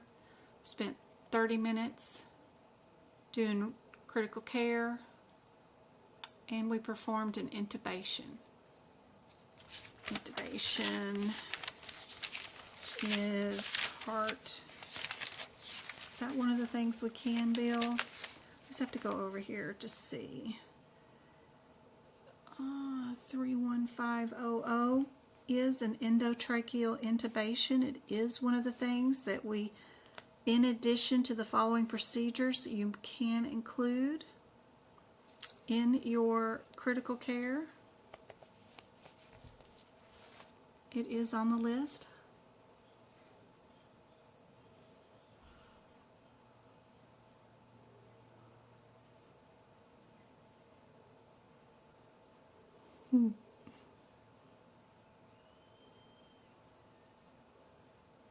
The 2025 E&M notes are up.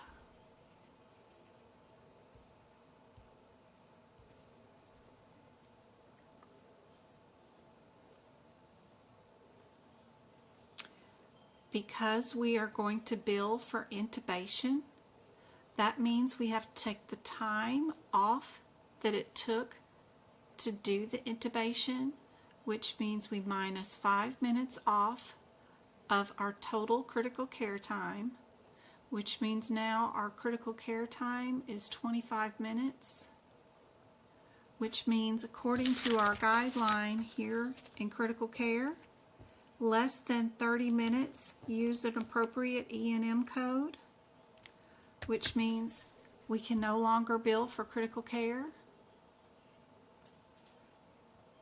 which means C is going to be our answer. If you're going to bill for a procedure, you have to take the time off to do the procedure, because you're going to get paid to do the procedure off of the total time of your E&M visit, so that you're not double billing and causing fraud. Rough concept to remember every time. It just takes practice. C is our answer. All right. Are we a nurse visit, a level 2, or a level 3, or just billing a procedure for this one? Thingy. So is the nurse doing this only? Nope, they're seeing the primary care physician. So we can get rid of the nurse visit. Level 2 is straightforward, minimal. I have examples like sunburns, insect bites, ringworm, those kind of things down. We're doing we did an exam on the shoulder and an aspiration of fluid on that shoulder. It's a large joint.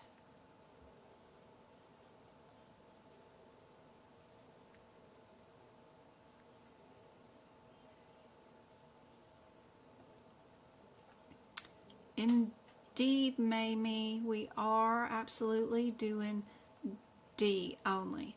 What was the patient scheduled for? They were scheduled for a procedure. So we're only going to bill for a procedure. If the doctor does not look down your throat, in your ears, go over your meds, go over your history, if they don't do an exam and they don't make a decision about your health care, then you cannot bill for an E&M visit. That patient was scheduled for a procedure. That doctor looked at that body part for that procedure and performed the procedure. The doctor bills for the procedure, and that's it. There's no office visit with this one. Good job. Okay. We've got an admit, hospital, or subsequent hospital visit.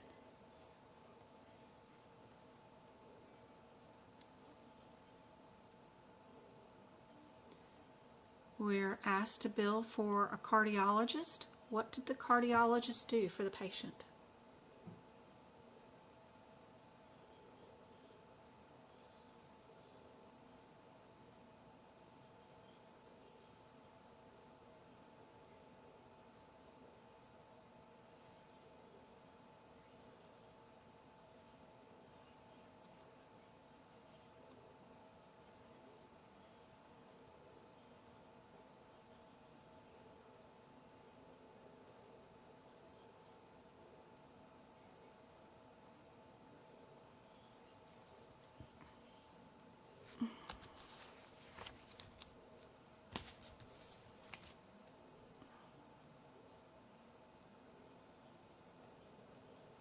Do I still have everybody here? I've still got 52 of you guys on. I got 37 likes. Thank you so much.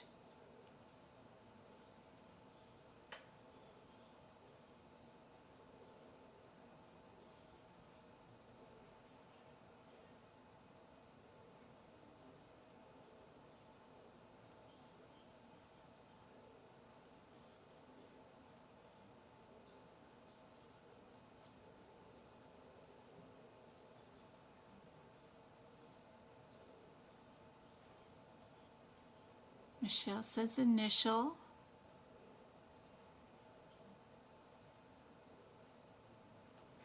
Isn't there a guideline that says something about there can only be one consult per admit?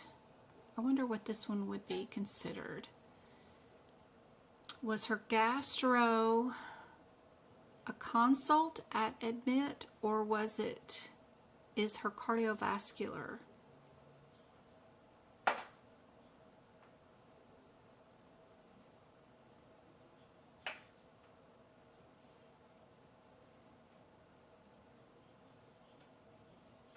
I would need to see who billed for, like,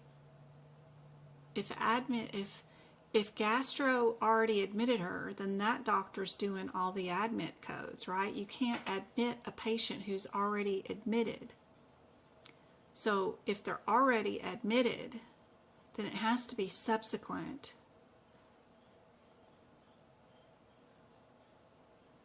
Because we're not billing a consultation here.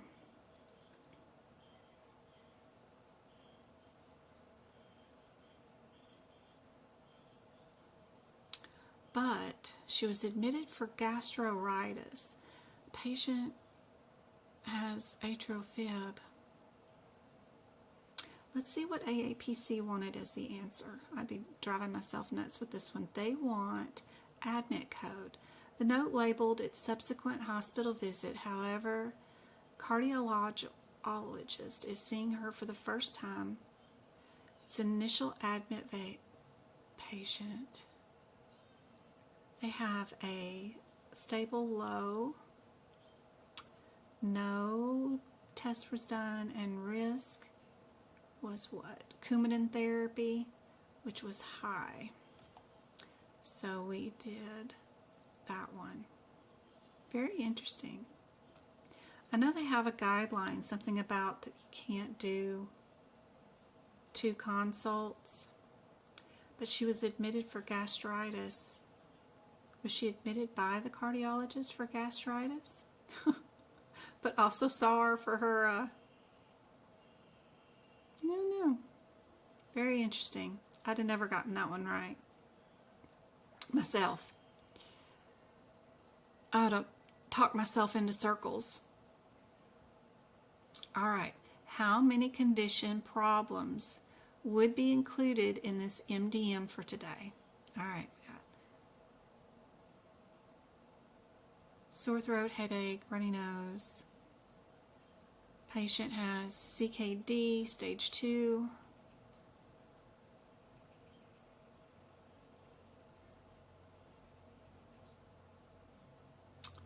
They have hypertension,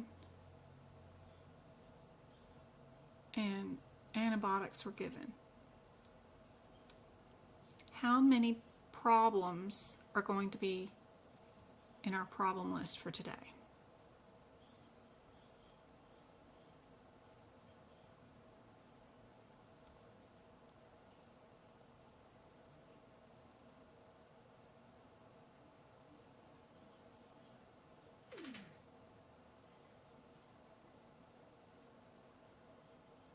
It makes sense, Jenny, but I would still talk myself into a subsequent on that previous one for some reason.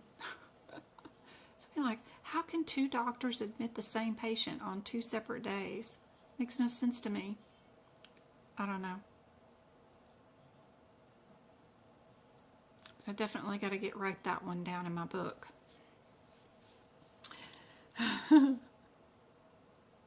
Yes, there is a correct there. Correct there. It's a guideline. Ah.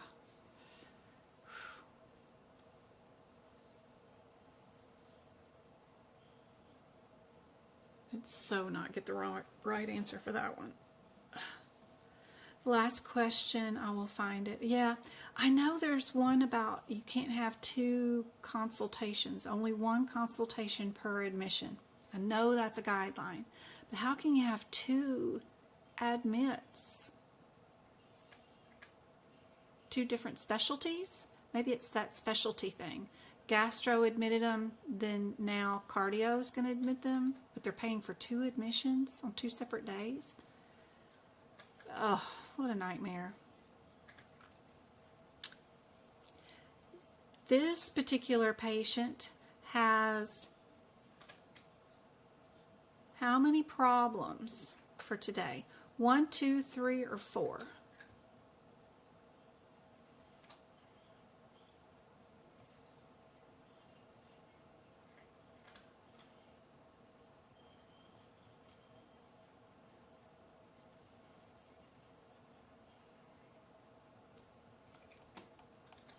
Well, that's the visit that we're billing for, like 99221 and 99222. They're both admit codes. Admit hospitalization or initial. I guess it's the part of the first time seeing the patient. Initial.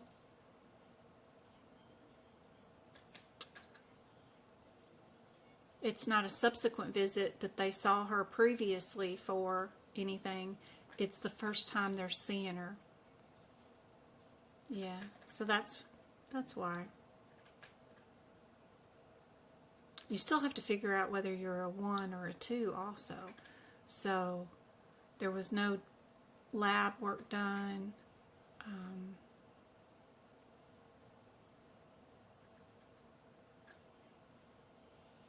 So figuring up your 1.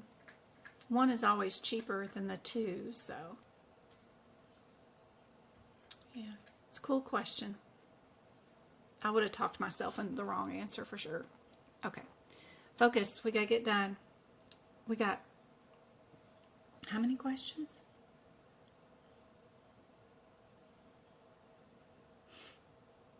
We're probably about 40 questions in to 75. And we got an hour left. So, hour and 10 minutes. So, how many problems for this patient who has CKD, hypertension, and the flu? Sort of kind of like stuff. Headache, runny nose, scratchy throat. How many conditions?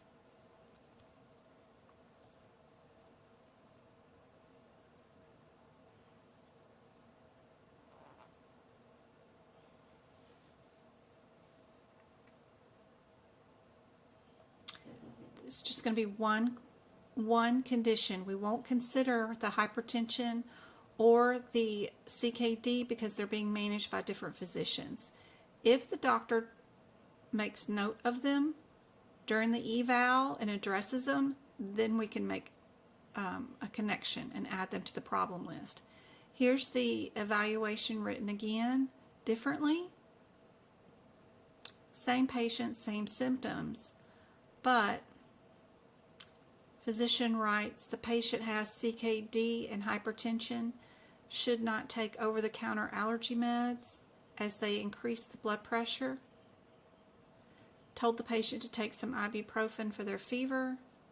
Still says that they're managed by other physicians, but because those conditions were addressed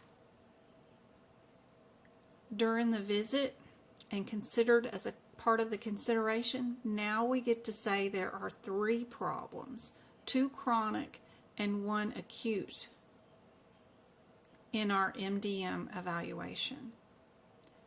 Just so you know, when you're looking through these notes and they don't give you MDM and time and you're trying to figure out how many problems or how do I address things, this would end up being 2 chronic, stable, and 1 acute. All right, which of the following is included in critical care? All right, we know where to go for that. These are right here. We've got, it's listed everywhere, but, and then we also have it listed, there are 291s.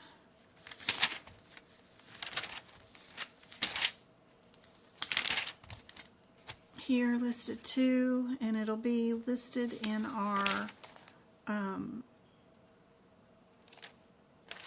they have a little, they usually have one of those little things that says what's included. There it is.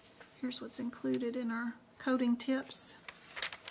Our coding tip is exactly what they're looking for.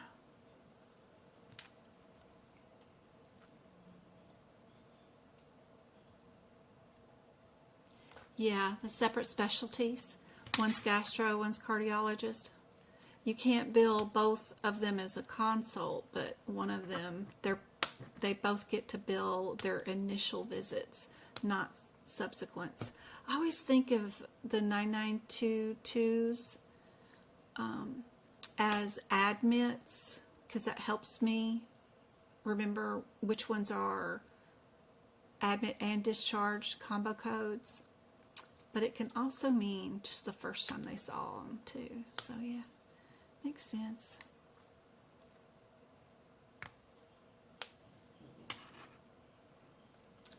What do we think about this critical care question? Which of the following services is included when performing critical care? And we would not bill them. Right, when performed during critical care period by the physician providing critical care.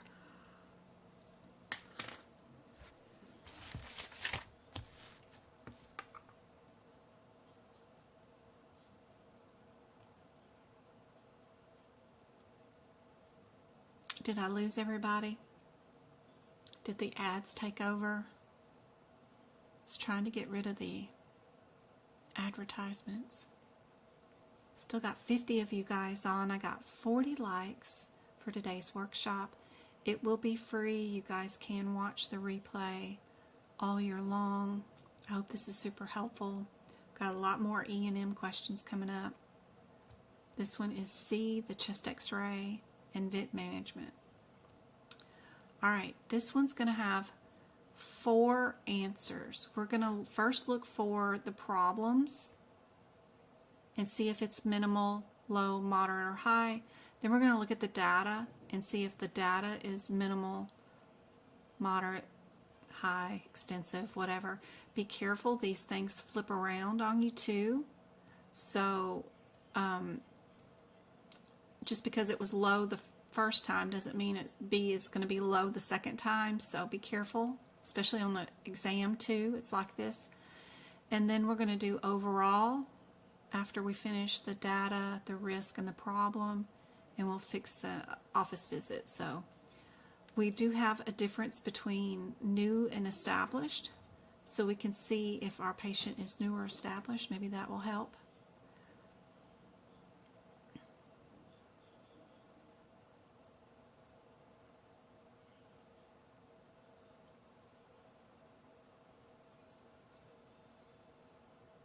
Looks like they've got some skin issues. Have they been here before?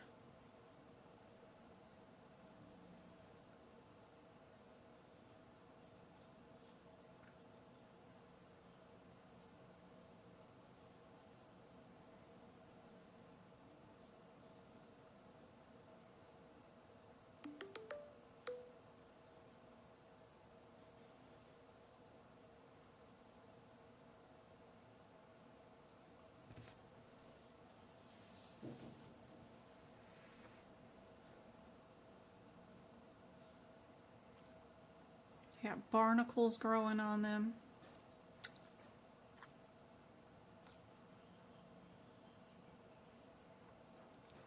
They're precancerous.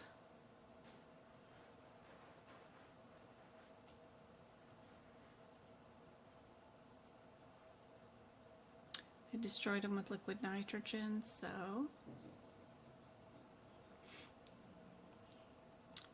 what is our problem list?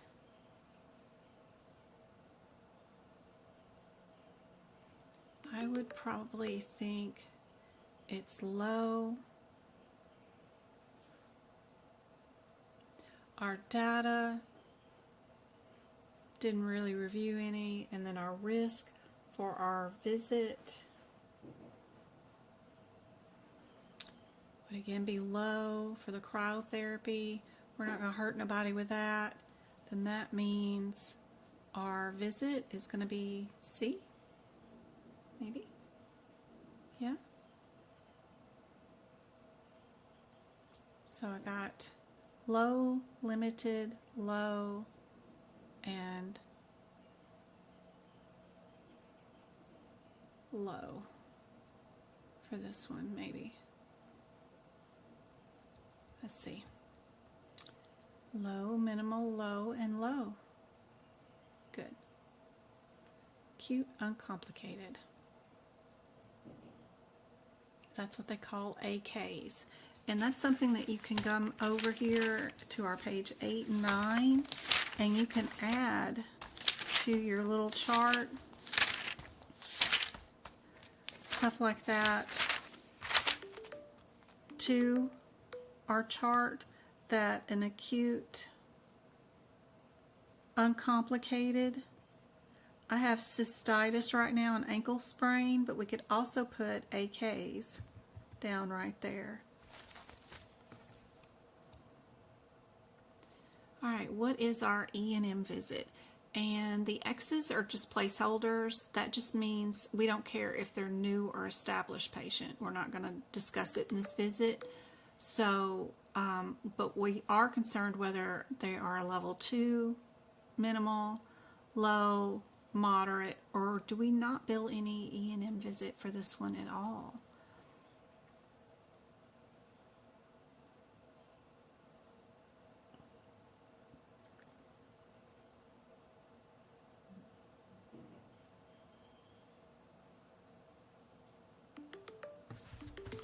Goodness gracious.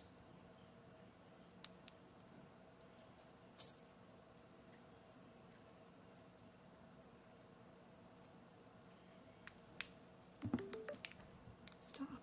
Phone.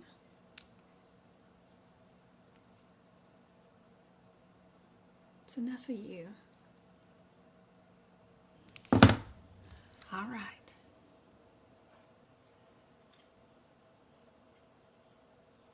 Punch biopsies.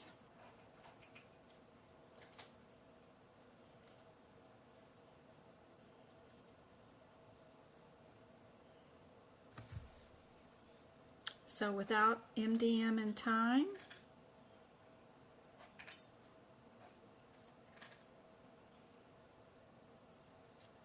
what do you think our visit is? Are we minimal, low, moderate?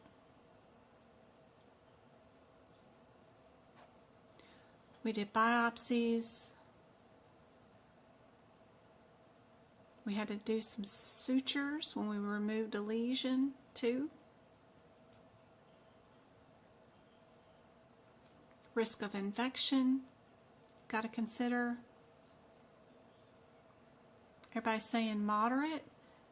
There's also no 25 modifier over on the end of those two. We did procedures. We did biopsies. You know there's going to be other CPT codes that we're going to bill after this for doing those punch biopsies. So you got to have your 25 modifier. So be sure to look for your modifiers. You could exclude right away C and D because you knew you saw the patient, but you also did procedures. There will be biopsy and then a lesion removal, right? They're just not listed there because they're trying to trick you. Also, look for your similarities. The two answers that are most similar and the closest together are the two with the modifier, right? It's just a difference between the 2 and the 3. And if I'm going to cut something off of somebody and suture them up, I'm probably not going to be an 02. I would be an 03. Because this is just like go home and rest and use over-the-counter meds. But this is a little bit more bite of a visit, right? So definitely B is what I would pick. Indeed. Modifiers can help you during this exam. Don't forget to look for your similarities. All right. What is the level of problems addressed? Minimal, high, low, moderate. Would we be a new patient or an established patient or a consultation or none? What's going on with this patient?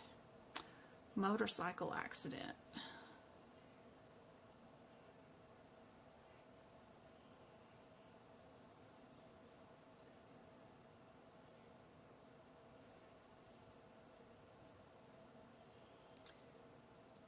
We did Silvadene.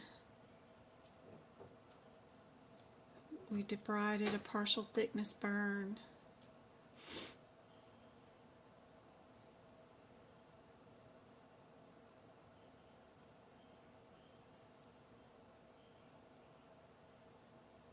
Coming in for the first time with a burn. All right, so we can get rid of that one. And get rid of that. We're going to keep our parentheses because we'll need our procedures, maybe. You know, because if we did a debridement, we're going to have another code and integumentary up here beside it. Is this a consultation or a new patient? Do we have a referral note going back to the primary care physician? Any indications for that? I didn't see anything. So I don't think the patient was referred. So I would bill A. And then our problems addressed, keep it at the same low, C and A. What did you guys think? New and A. Good. Good, good, good, good. Here we go. Uncomplicated injury. So again, on that chart, you know, where they have those diagnoses listed.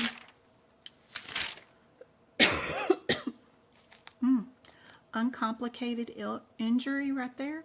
You could put this motorcycle accident, burn, partial thickness, whatever, partial thickness burn right there. Right here I have a head injury. It's the only thing I have listed right there for now, but just matching these up is helpful as time goes by. All right, there's another one. What's our 25 and our 57 modifier? 57 is decision for surgery. Modifier.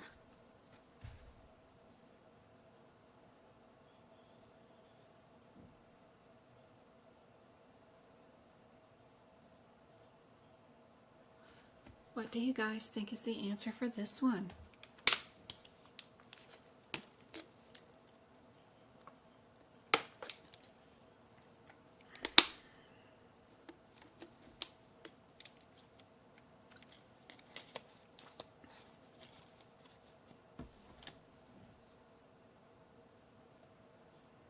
Indeed.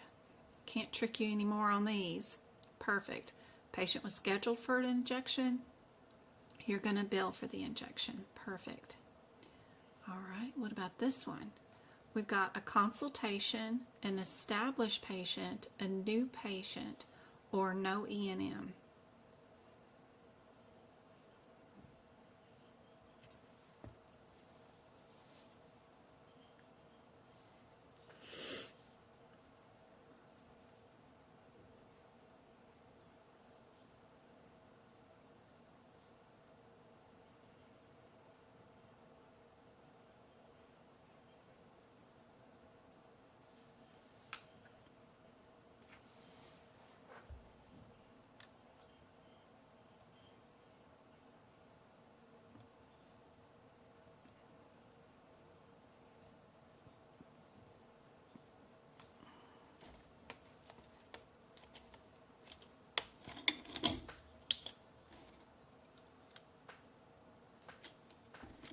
What do you guys think on this one?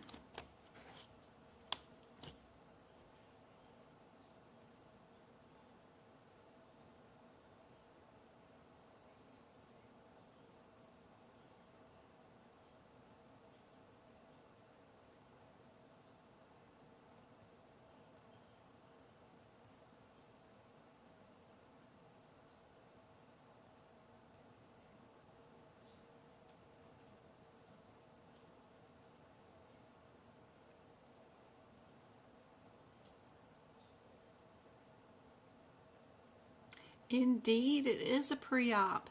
If they're putting dates in your visit, there's a reason.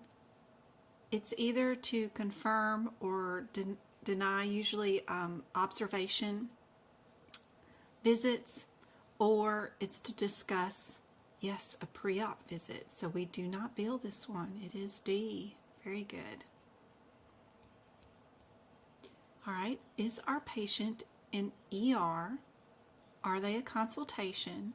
Is this an admit visit? Is this an admit or discharge? If you don't know the headers of these codes, I highly recommend you make yourself some flashcards and learn the headers of these E&M codes. It'll make your life a lot easier.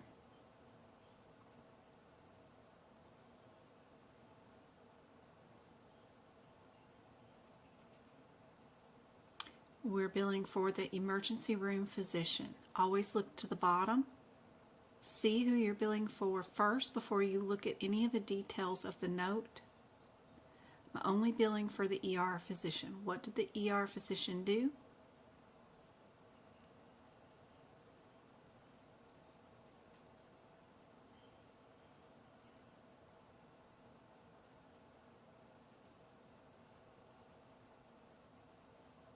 The ER doctor admitted the patient for observation. Patient has not been sent home yet.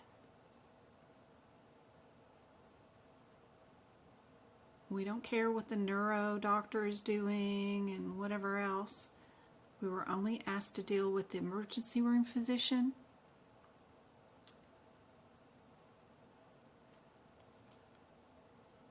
ER doc admitted. So we're going to leave it at C.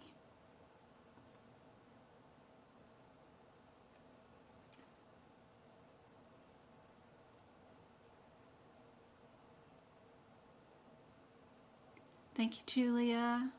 I hope this helps. Hey, Zena. Good to see you. Are we minimal, low, moderate, or high? What is the MDM level of the risk? That's what we're looking for, is only the risk. Not the problem list, not the data, but the risk. What do you think?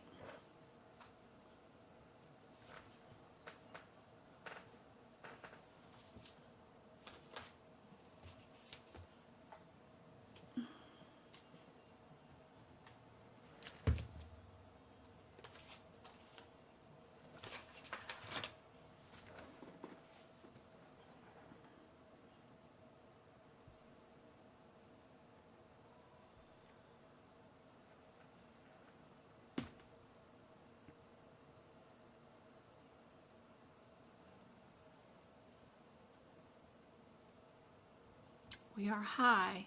That IV morphine, indeed, it's going to get us very high. All right. Are we in the ER or in the other locations? I'm not going to tell you what they are and what the headers are this time. You got to look them up. Where would our 3-year-old be?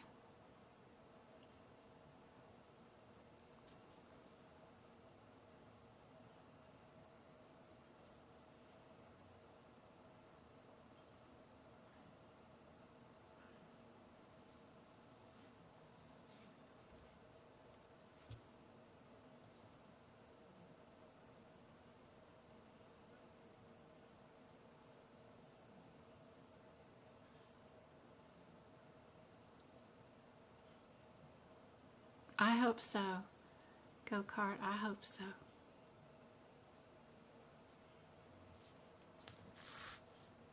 I'm happy the camera's not going in and out like it was on the other version, but I just wish I could zoom in. I don't know how to do that yet.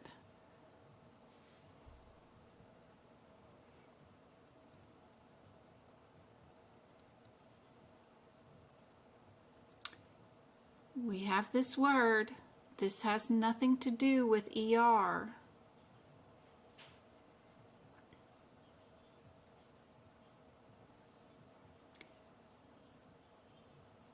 So once you start saying that word, you are no longer in an outpatient setting.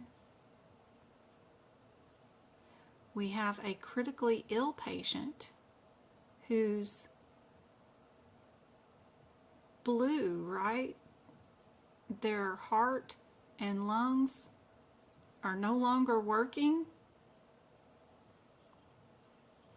So where do blue babies go? Anybody less than 6 years old can no longer be considered critical care. You don't code them there when you say they are in critical. They have their own set of codes. And since the patient has not been discharged, you're not going to code that code because they are still receiving support and have written orders. So the only answer it could be is your critical care PICU, right? PEDS, critical care unit.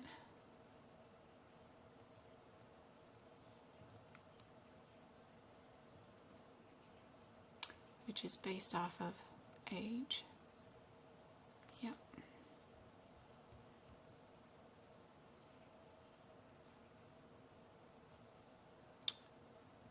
There is a guideline right there that talks about 6 years and less. All criticals are coded with those codes only. I have some cool charts that I made for the E&M section that you can move this data to that might help with the E&M section this year, I hope. I know this one you guys have seen before sometimes. We've got admit, We have an admit with a separate discharge. We have a combo code that's admit and discharge all in one. And then we've got another one that's an admit by itself and a discharge. The only difference is the level of discharge. How much time. We spent 20 minutes on discharge for this patient. They were also admitted. So if they were sent home, are we going to be using the combo code or are we doing separate ones? Since they were discharged, you know you're not going to code that. At least these three do have discharge in them. So we do have that. So we can get rid of A.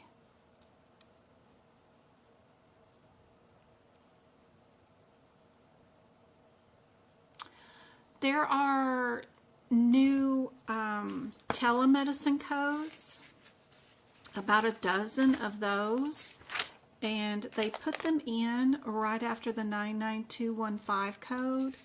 There are all of these new codes. All of this and all of that page and all of these and all of this is all new codes. So all of this is new in E&M. That's the biggest change out of E&M. The rest is not so much. You know, there might be 3 or 4 codes here or there, but that's the biggest change. And they do come with a little chart. I divided it up between established or both new or established, per single calendar day, per 7 days, or per month, per 14. Just a lot of differences in the telemedicine. They've already got some practice exam questions out for these. I've already went over the first one in one of my lives. And if it's a 4-minute visit, a virtual check-in on a new patient, we don't bill it. There's no bill for that. It has to be 5 minutes or more. But other than that, that's the major update that we've got. That's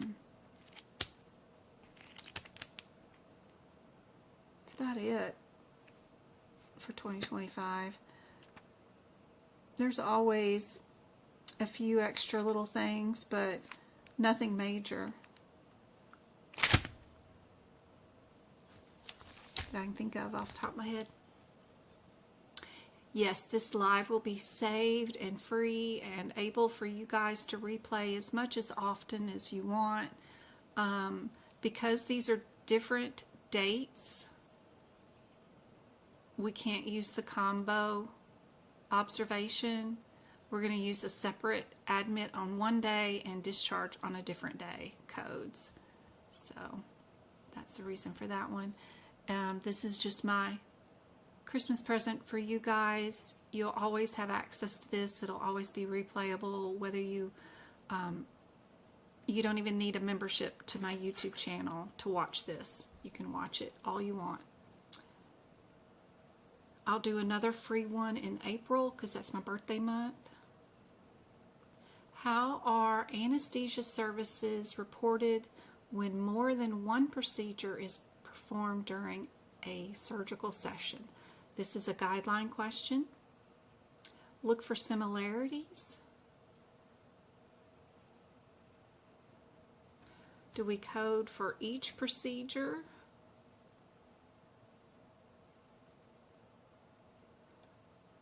We've got the least, the most, we've got most complex down twice and 2 answers. Which answer is the most correct? That is C.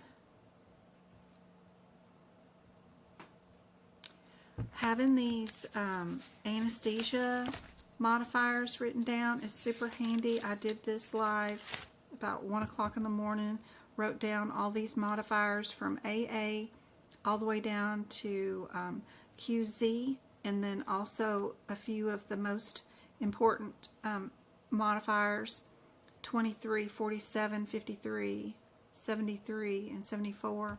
Moving those to that page is super helpful. during the exam. What did we do? The anesthesiologist is who we're billing for, not the CRNA. We're billing for the anesthesiologist. What did the anesthesiologist do? They supervised 2 or more cases, so we know we need to have what modifier? QK. Super handy to move those over here. That way I don't have to open up the HipPix book. Knowing these headers without opening your book, again, super helpful. Look for similarities. We've got 2 answers with the same answer down. They just want to know, if you know, where would you put that amount of minutes? What do you guys think is the answer? No worries, Micah.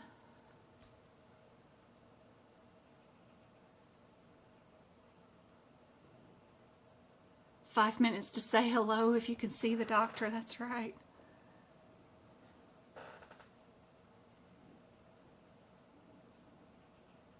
Yeah, the same link that you used to watch today's video is the same link it's always going to be.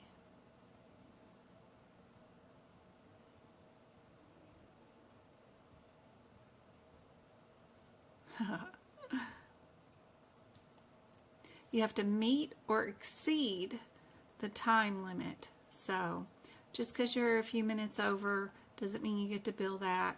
Yep, we're going to be D.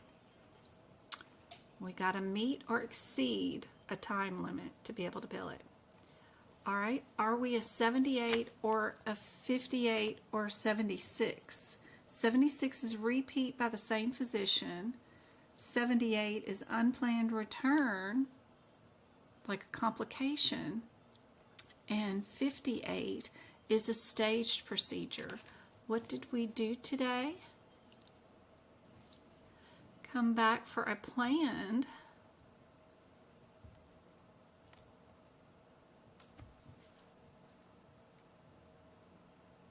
So if we're planned, then we're going to keep our 58s. Now we need to know our differences between our 20 and our 52.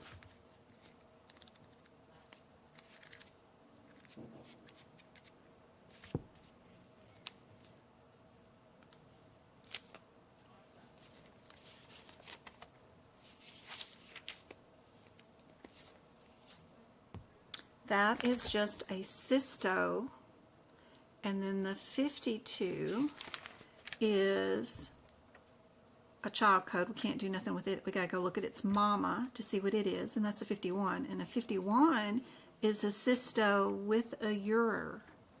We did a cysto and a urer. This one is just the cyst.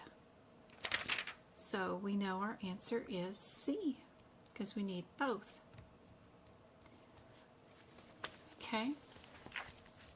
Are we observation, admit, or discharge?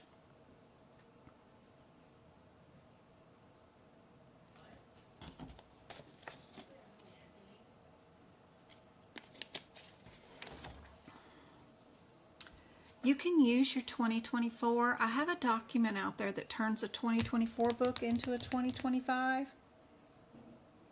And I did it, and I added those new codes to it just fine.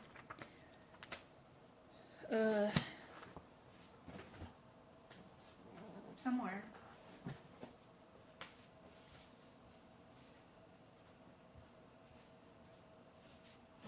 That's the 2022 one.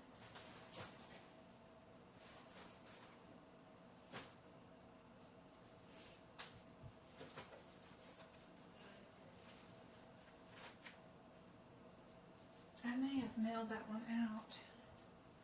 I was trying to mail those out to Cynthia and the lady we're helping to get more exam attempts, but I didn't have any trouble. It's just, it'd be a little tricky, but I was able to do it.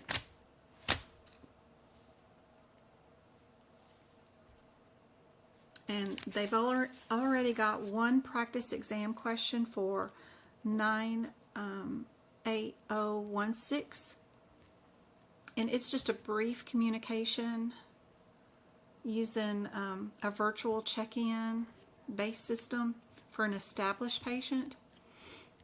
And all you need to know is anything less than 5 minutes you don't bill for.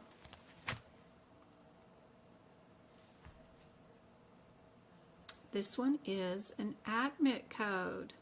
We're going to use that length of stay chart in our E&M section.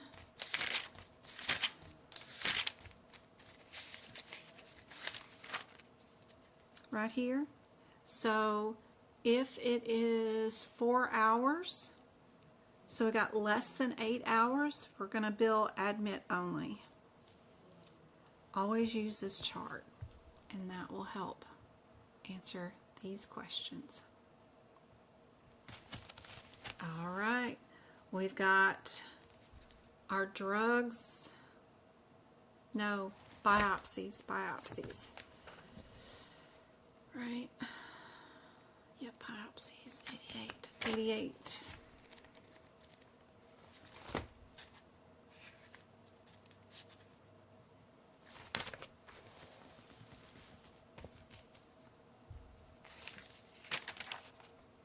What's our differences between these codes? The 00, the 04, and the 09.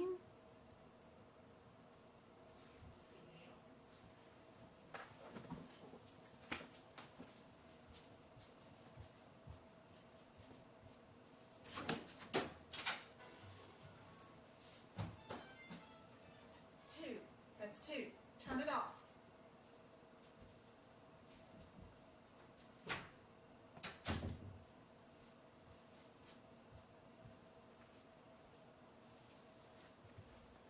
They're getting rowdy with that YouTube that they're not supposed to be on. Our main difference is whether we used a microscope or not. The first thing, anytime you see these 88 codes, look to see if the question is using a microscope or not. Because if it's not using microscope, you know your answer is A right away. Super easy, super fast, because it's the only code that does not use microscope. That makes these a little easier, especially if it is no microscope. But it's the only one that does not use a microscope. All the other ones do. So then you don't have to worry about your TCs or anything else that was involved in that question. First thing I see with these, am I using a G code or am I using a CPT code? Well, the one thing that I will use to gauge whether that's what I'm going to do or not is look for the one word, which is Medicare. If we are seeing a Medicare patient, you know we're going to use the G codes, right?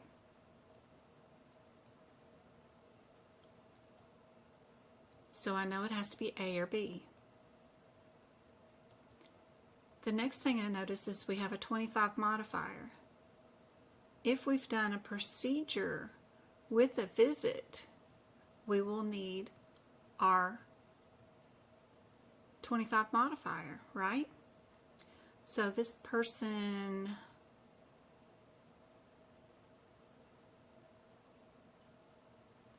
was admitted for observation for 8 hours. That's where our 8 hours is coming in from. If you're going to bill another code with another one and they're E&M visits, you have to have your 25 modifier. B does not have it, so I know my answer is going to be A just because of the modifier thing. That makes things a lot easier. HitPix has them too. It's not common to be on the exam,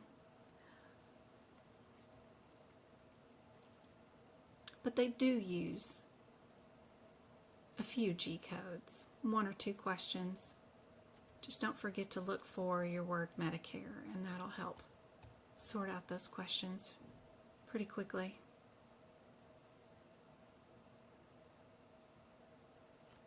Do we have another Medicare patient? We don't see that word. What are they asking us to bill for? Day 2. What did we do on day 2? The next day we repeated this, that, and the other thing.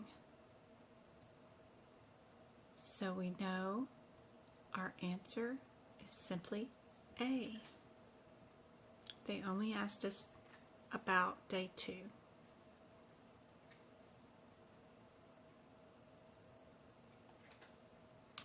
We're back at these codes. Do we have microscope? Let's go look. Gross and microscope. So we know we're not going to be OO. So we can get rid of that. Would we be an O2 or an O4? Which one? What did we remove? Fatty tissue from a hernia. Hernia is an O2. Cool. And then would we times 2 it or not? 2 specimens were taken and separately identified. If both the specimens were in the same jar, we would only do A. But if they're in separate jars, then we do get to do C, the times 2. So C would be our answer for that one.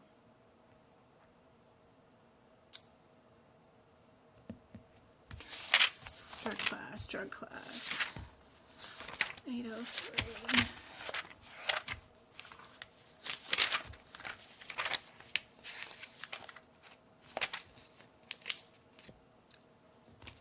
These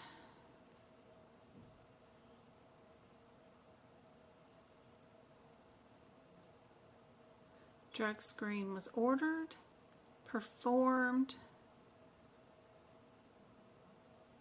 then a confirmation was performed on those 3 drugs, and we used a graphy. If we used 05, that one's using a dipstick. 7 is using a machine. So we know we can get rid of that and get rid of that. And these codes, by the way, you never times. They do not have the word each in here. We do not times those. So we know our answer has to be A. Pick that and move on. Integumentary. Are we a 71 or a 30? 19.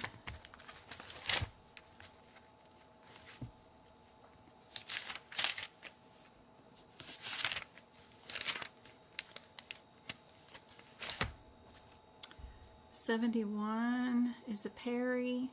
30.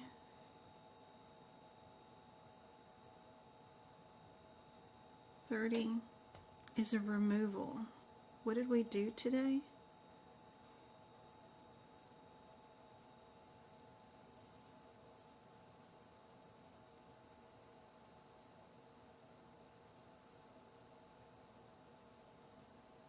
We did a removal.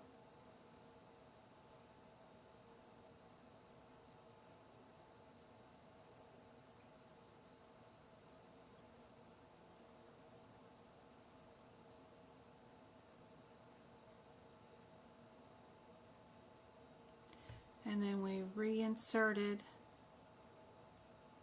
new implants.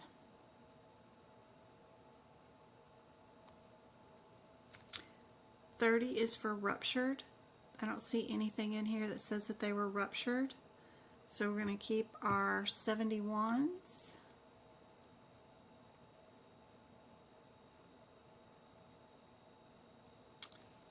$40 and $42.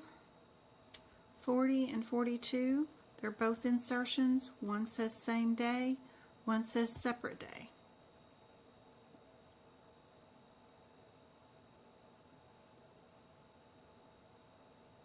What do you guys think is the answer?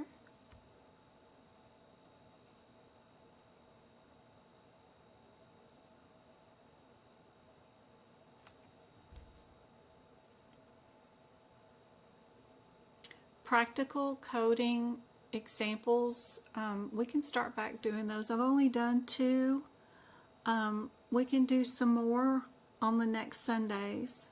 I just can't call them Practicode anymore. We got to call them practical coding. They won't let me advertise or say that's what we're doing, so I got to call it practical coding lessons or something like that. Just not use that term. We can do one next Sunday if you want to.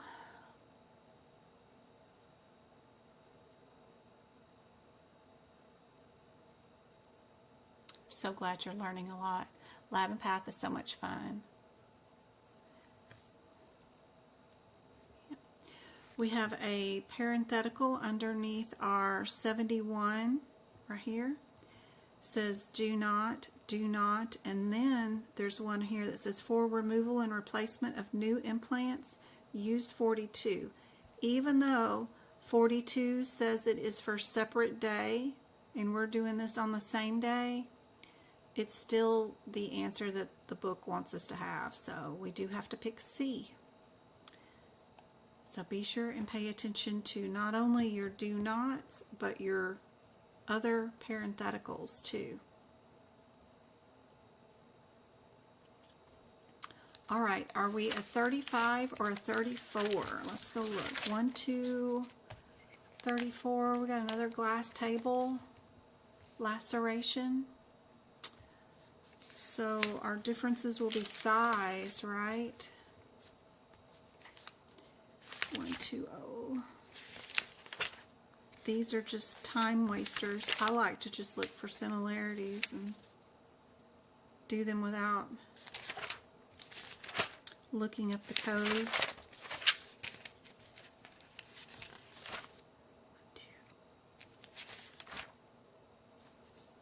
120, 34 and 35.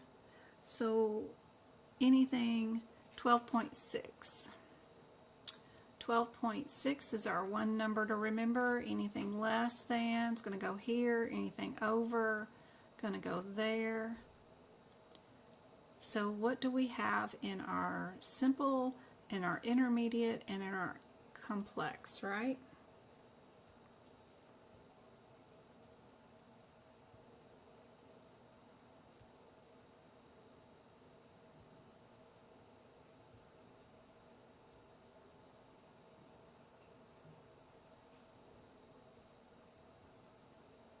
So we got an 8 centimeter laceration.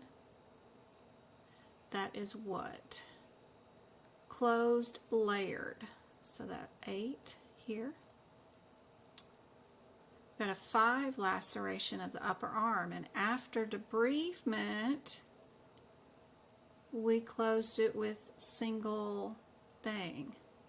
Because the debridement pushes it from simple up to whatever, we're gonna add that here to 5 to our intermediate, and then our 1 on the low was done with adhesive strips. How much is that together?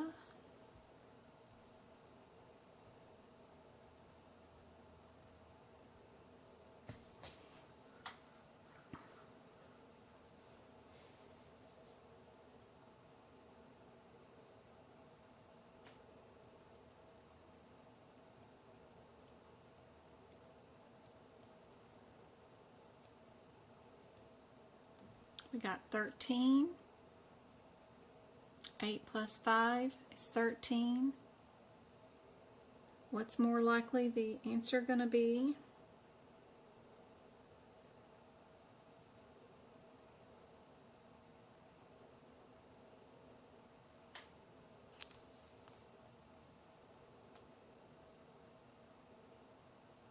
You know you're going to get rid of those 34s.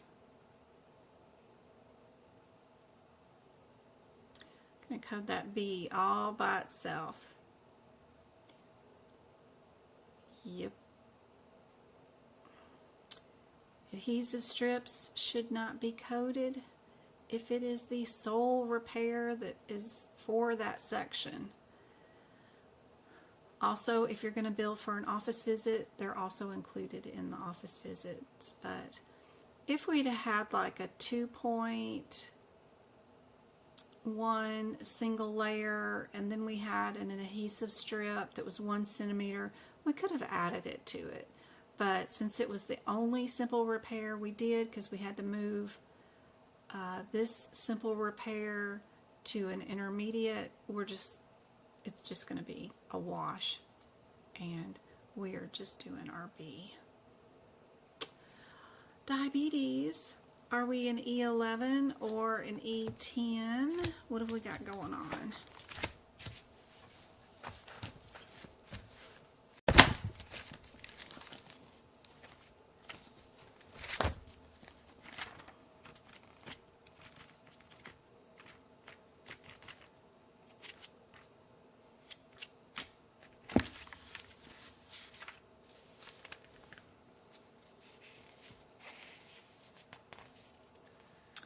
E10 is our type 1 diabetes, and E11 is our type 2 diabetes.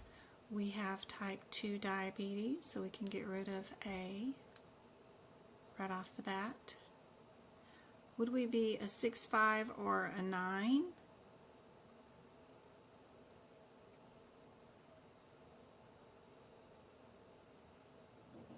Probably going to be those 9s because we've got 2 similarities, right?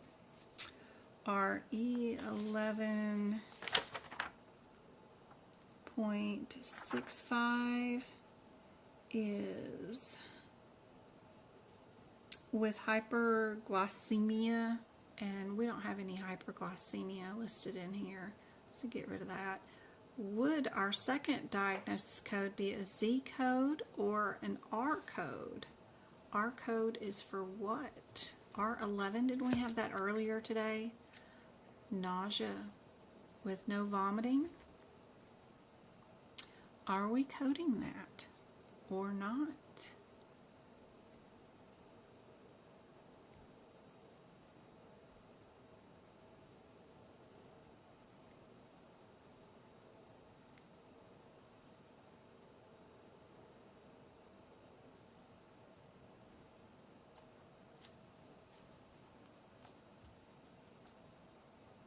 What do you guys think is the answer? We eliminated the 10, eliminated the glycemic.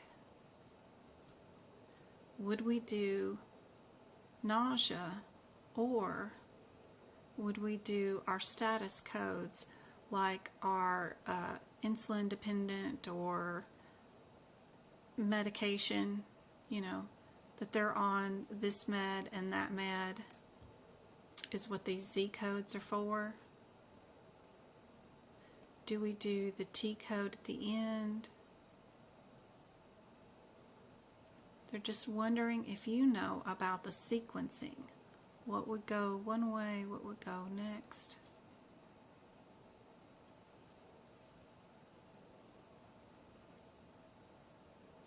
Yeah, we have 2 Z codes because we've got 2 medications that the patient is on for diabetes. Long-term use of medication is what those codes are for, and they want to know if you know, do they go at the tail end or do they go right after diabetes?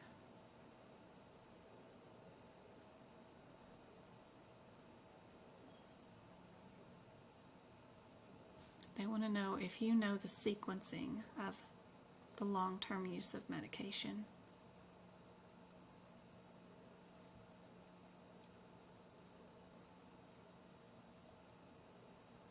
Indeed, B is correct. Yep. There's your metformin and your Victoza for your long-term use. We're going to say they're here for diabetes, they're here for a nausea evaluation.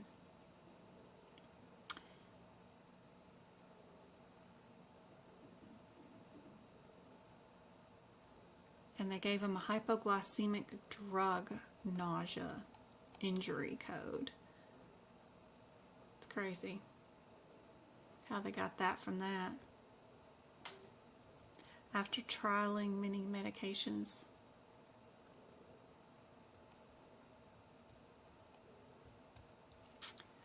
All right, what is, oh, I remember this one. Forceps from an eyelash removal. Would we do an office visit or do we have a procedure code for it? I remember this one was on my exam. Like, who comes in for an eyelash removal?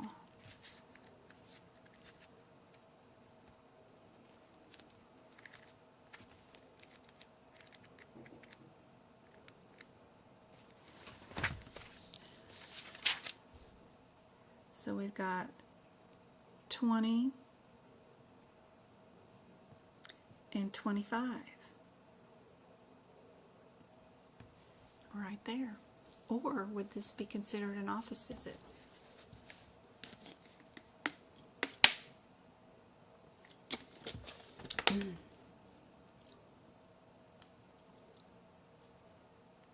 You're very welcome. Oh, there's number 4. Myra, she passed her exam also. Thank you so much for popping in to let me know. Congratulations. So proud of you. It's like 4 of you guys to come in today to say that. That is so great.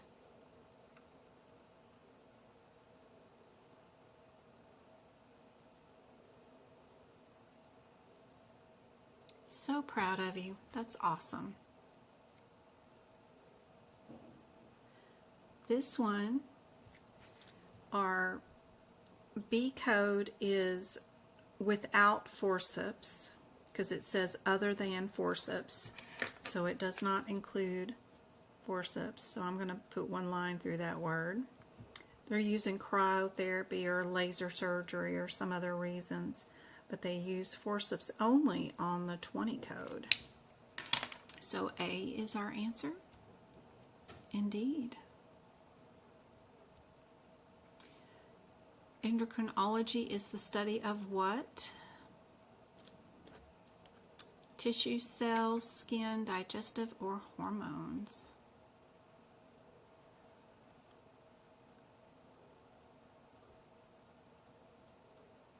It is hormones.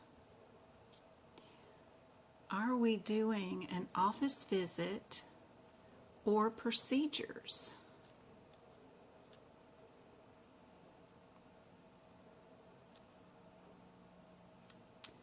This 97813 seems to be in every single answer. What the heck's going on in those codes?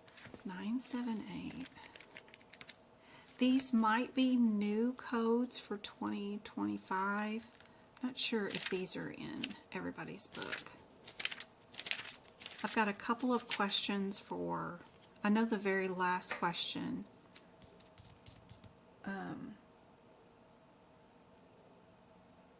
These last 2 questions here are going to be from 2025 info.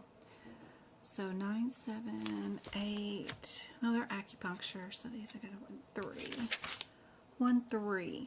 This is a child code. You can't do nothing with it. You got to go look at its mama, which is 97810, which is acupuncture, 1 or more needles without electrical stimulation, blah, blah, blah. And then this one, the 13, is with electricity. So,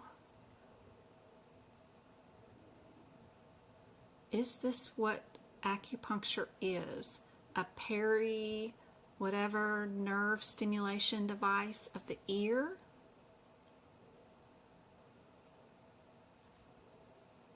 I remember my mom had her ear stapled one time, like it was a medical procedure.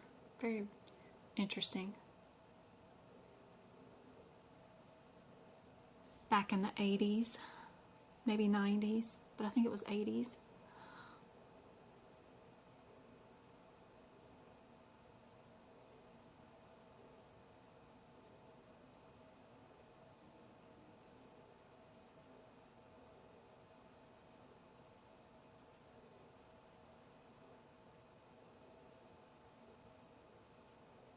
Would this be an office visit?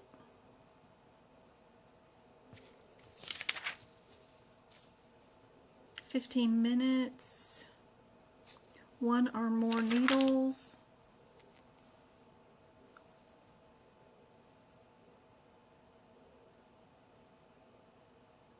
They did an additional 22 minutes, 10 minutes, so that's 32 minutes total time. Would we include the 14? This is for the initial 15 minutes, and then this would be for each additional 15 minutes. And we did 32 minutes. Or would we be over in HCPCS?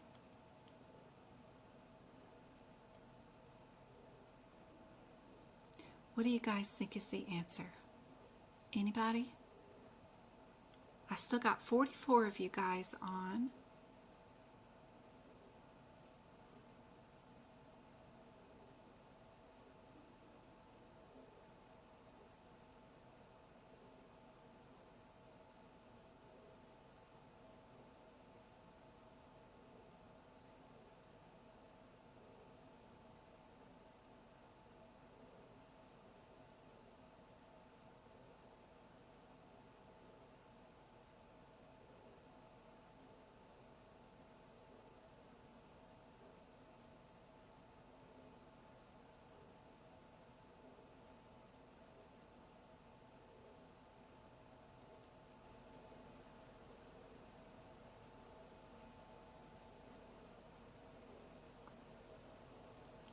Yep, it's C. Not too bad. But I think acupuncture used to be on the exam. Yep, I hope it still is. C. We'll see. Not too bad. But I think acupuncture used to be on the exam. Yep, I hope it still is. C. We'll see. There we go. Get rid of that. And then one more. What about this one? 8, 7, 8. 13 or 10.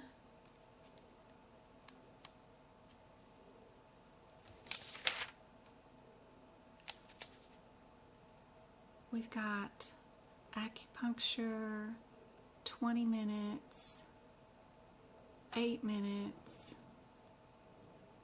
20 minutes later removes the needles.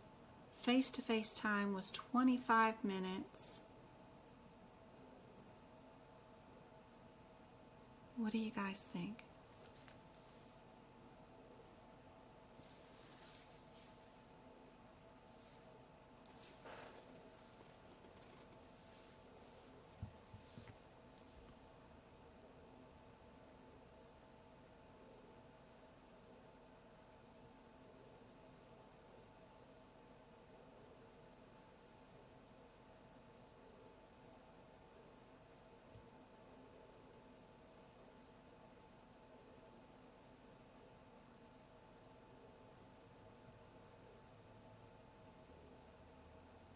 I don't know how they say face-to-face time is 25 minutes when it took them 20 minutes to hook up and then 8 more minutes to put in more needles.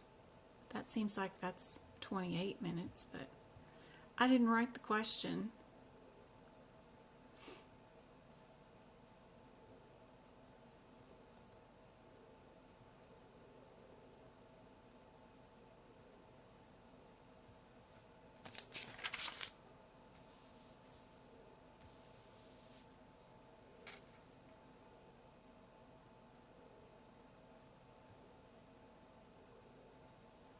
But that is after they did disconnect the lead wires. Then they added 2 more. When they throw that in the mix, what do you guys think is the answer? This one's A. Just did the 15 minutes with the electricity and then 8 minutes basically with the no electricity.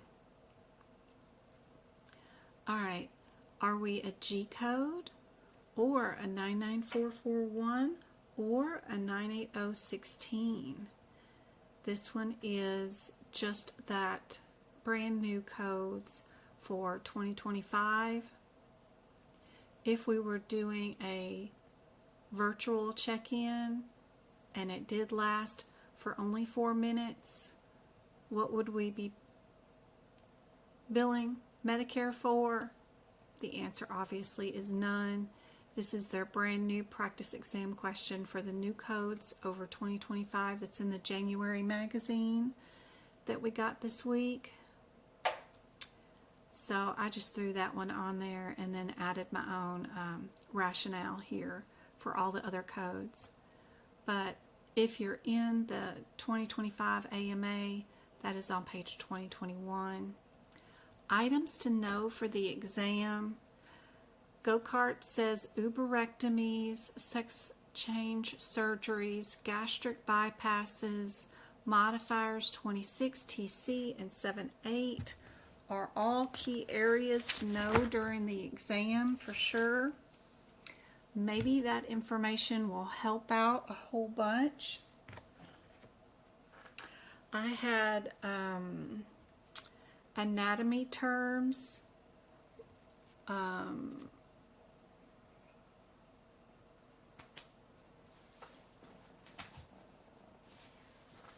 In our books, let's see.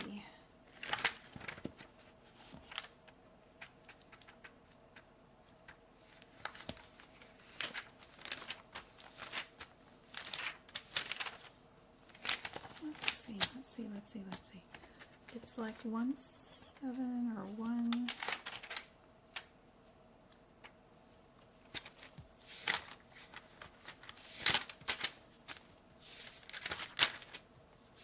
You know, the Moss surgeries are probably going to be there too.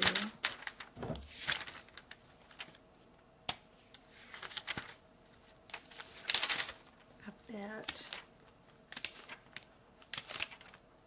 If the 14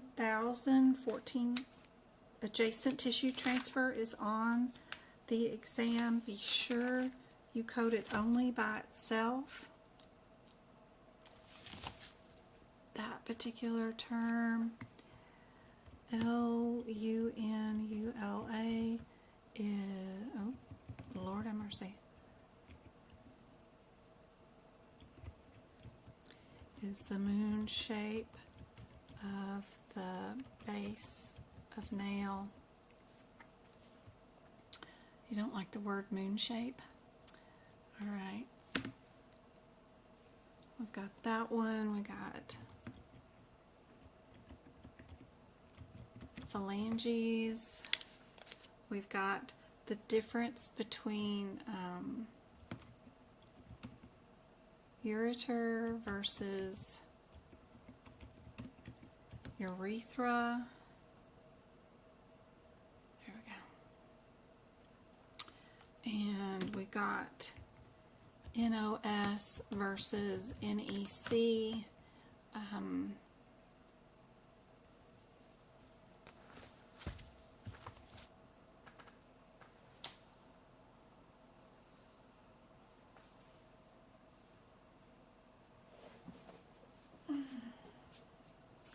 Tendons and ligaments, those differences for sure.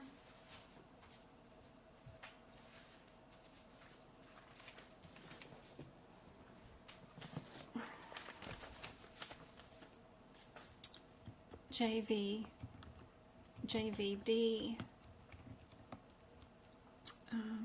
jugular vein distension, my ring versus timpan surgeries. Super important to know your differences between those.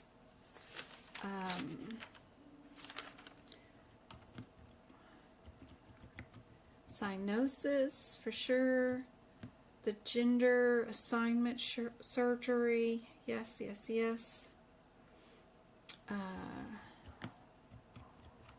Nephron versus neurons. ERSD, IUD placement and removal,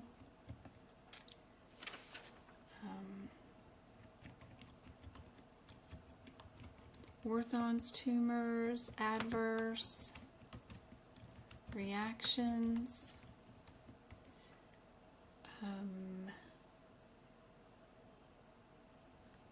tendons versus ligaments. Yep. All these areas, for sure, important areas to know during the exam. And don't forget about those, that one page in the book is around 7 something or another, the coronary artery branches and stuff. Know where to find those. The coronary artery branches, there's a whole list of them. The left anterior descending, the left circumflex. This is the 2024 book, I think. Yep. So this is page 779. Be sure you know where to find these two lists during the exam. The list of the coronary artery branches or arteries. Coronary artery list. Yep. Be sure to find those. Be super helpful during the exam.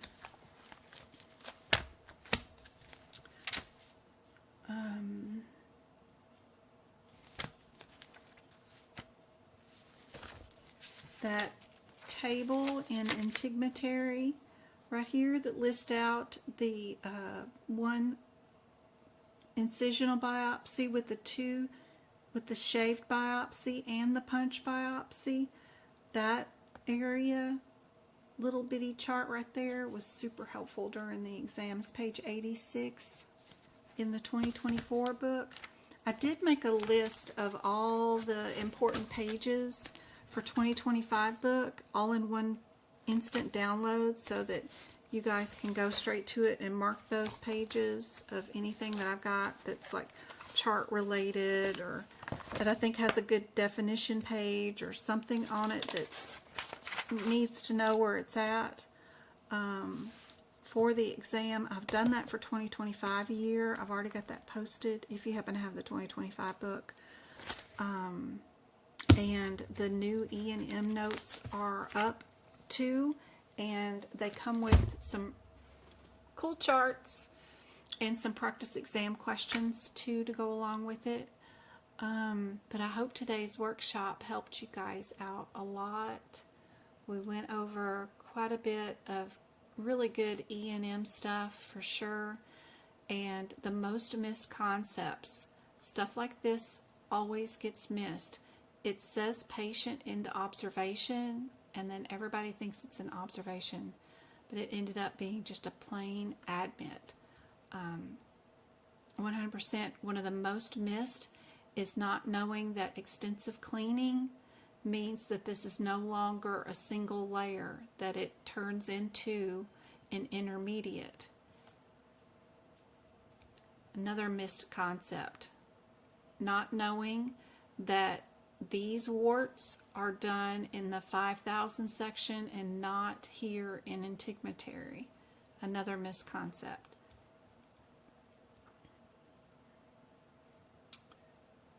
Nursemaid's elbow is always on the exam, some way or another. It's always there. I've seen it for 5-6 years. It's always on the exam. Be sure to know those differences right there. The debridement, whether it's part of the fracture or not part of the fracture, is super important, because yes, this patient has a fracture, but was the debridement part of the fracture site? If we're not debriding the fracture, then we're not going to code that one particular code. So knowing those differences it's always on the exam. These first questions are direct from listings of some of the stuff that's just the most missed concept. All these cardiovasculars were all insertions. They all had that in common. The one answer started out with a removal was the one difference. And what did you do as soon as you put the patient under? Is you removed the old lead. It was the very first thing you did. A lot of people miss that. They just assume that it's going to be one of the first 3 answers. So I hope this helps. Be sure and get these examples in your books. They can really help. This was just a difference of, did you do an ultrasound or did you do a duplex scan? That's the difference between those headers of these 2 codes. And then it's probably whether you did bilateral or not, or something like that. So be sure you understand the concepts of what's included in a panel and what's not included in a panel. That concept is always on the exam for sure, one way or another. And if it's a difference between one code versus 2, pick the cheaper, the one code by itself as your answer. Just because there's a bunch of codes there doesn't mean you need to answer or code both of them. You know, this was all in one. A lot of the times the answers can be just down to a modifier, or they're trying to make you bill a lot more stuff than what you need to. This was just, you needed your right modifier because that's what you did on the right breast. That was it. You didn't need to look up none of the other codes. Modifiers can save you if you know your differences, for sure. Did we make a decision for surgery or did we do the surgery? Very helpful. But I'm so glad to see you guys. Hopefully we can get back into the regular swing of things. We can go live tomorrow. We'll do, I don't know what time we'll do tomorrow, but I'll put up a link. We'll do 2 hours of free live lesson Monday, Wednesday, and Friday, and then we'll start doing our practical coding Sundays too. If you guys are still interested and want to do those, that's awesome. I just have to call it something else. Use, abuse, independence, yes, always on the exam. Yep. I took the CMS ICD PC course. Oh, good. And it is different, isn't it? That PCS is just totally over my head. I can get the first half of that course, but then it goes on and on and on and really breaks down the differences between those procedures.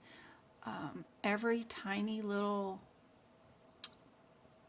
thing is billable, whether it uses a lead or no leads or whatever. It is crazy. But those are great courses. They're totally free on the CMS website too. So yes, we'll be doing more Practicode problems. Yeah, absolutely.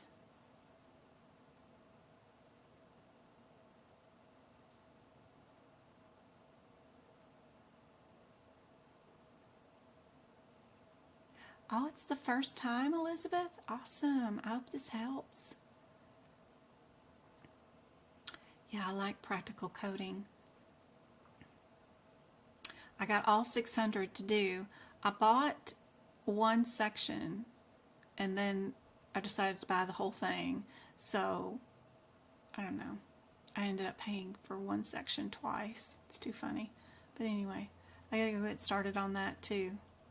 But the E&M notes for 2025 are out if you guys need them, and I will see you guys for sure tomorrow we'll do 2 hours of more practice exam questions. But yeah, I need to get started on some practical coding examples, don't I? Yep. I've done 80 out of 600. Oh my gosh. That's good.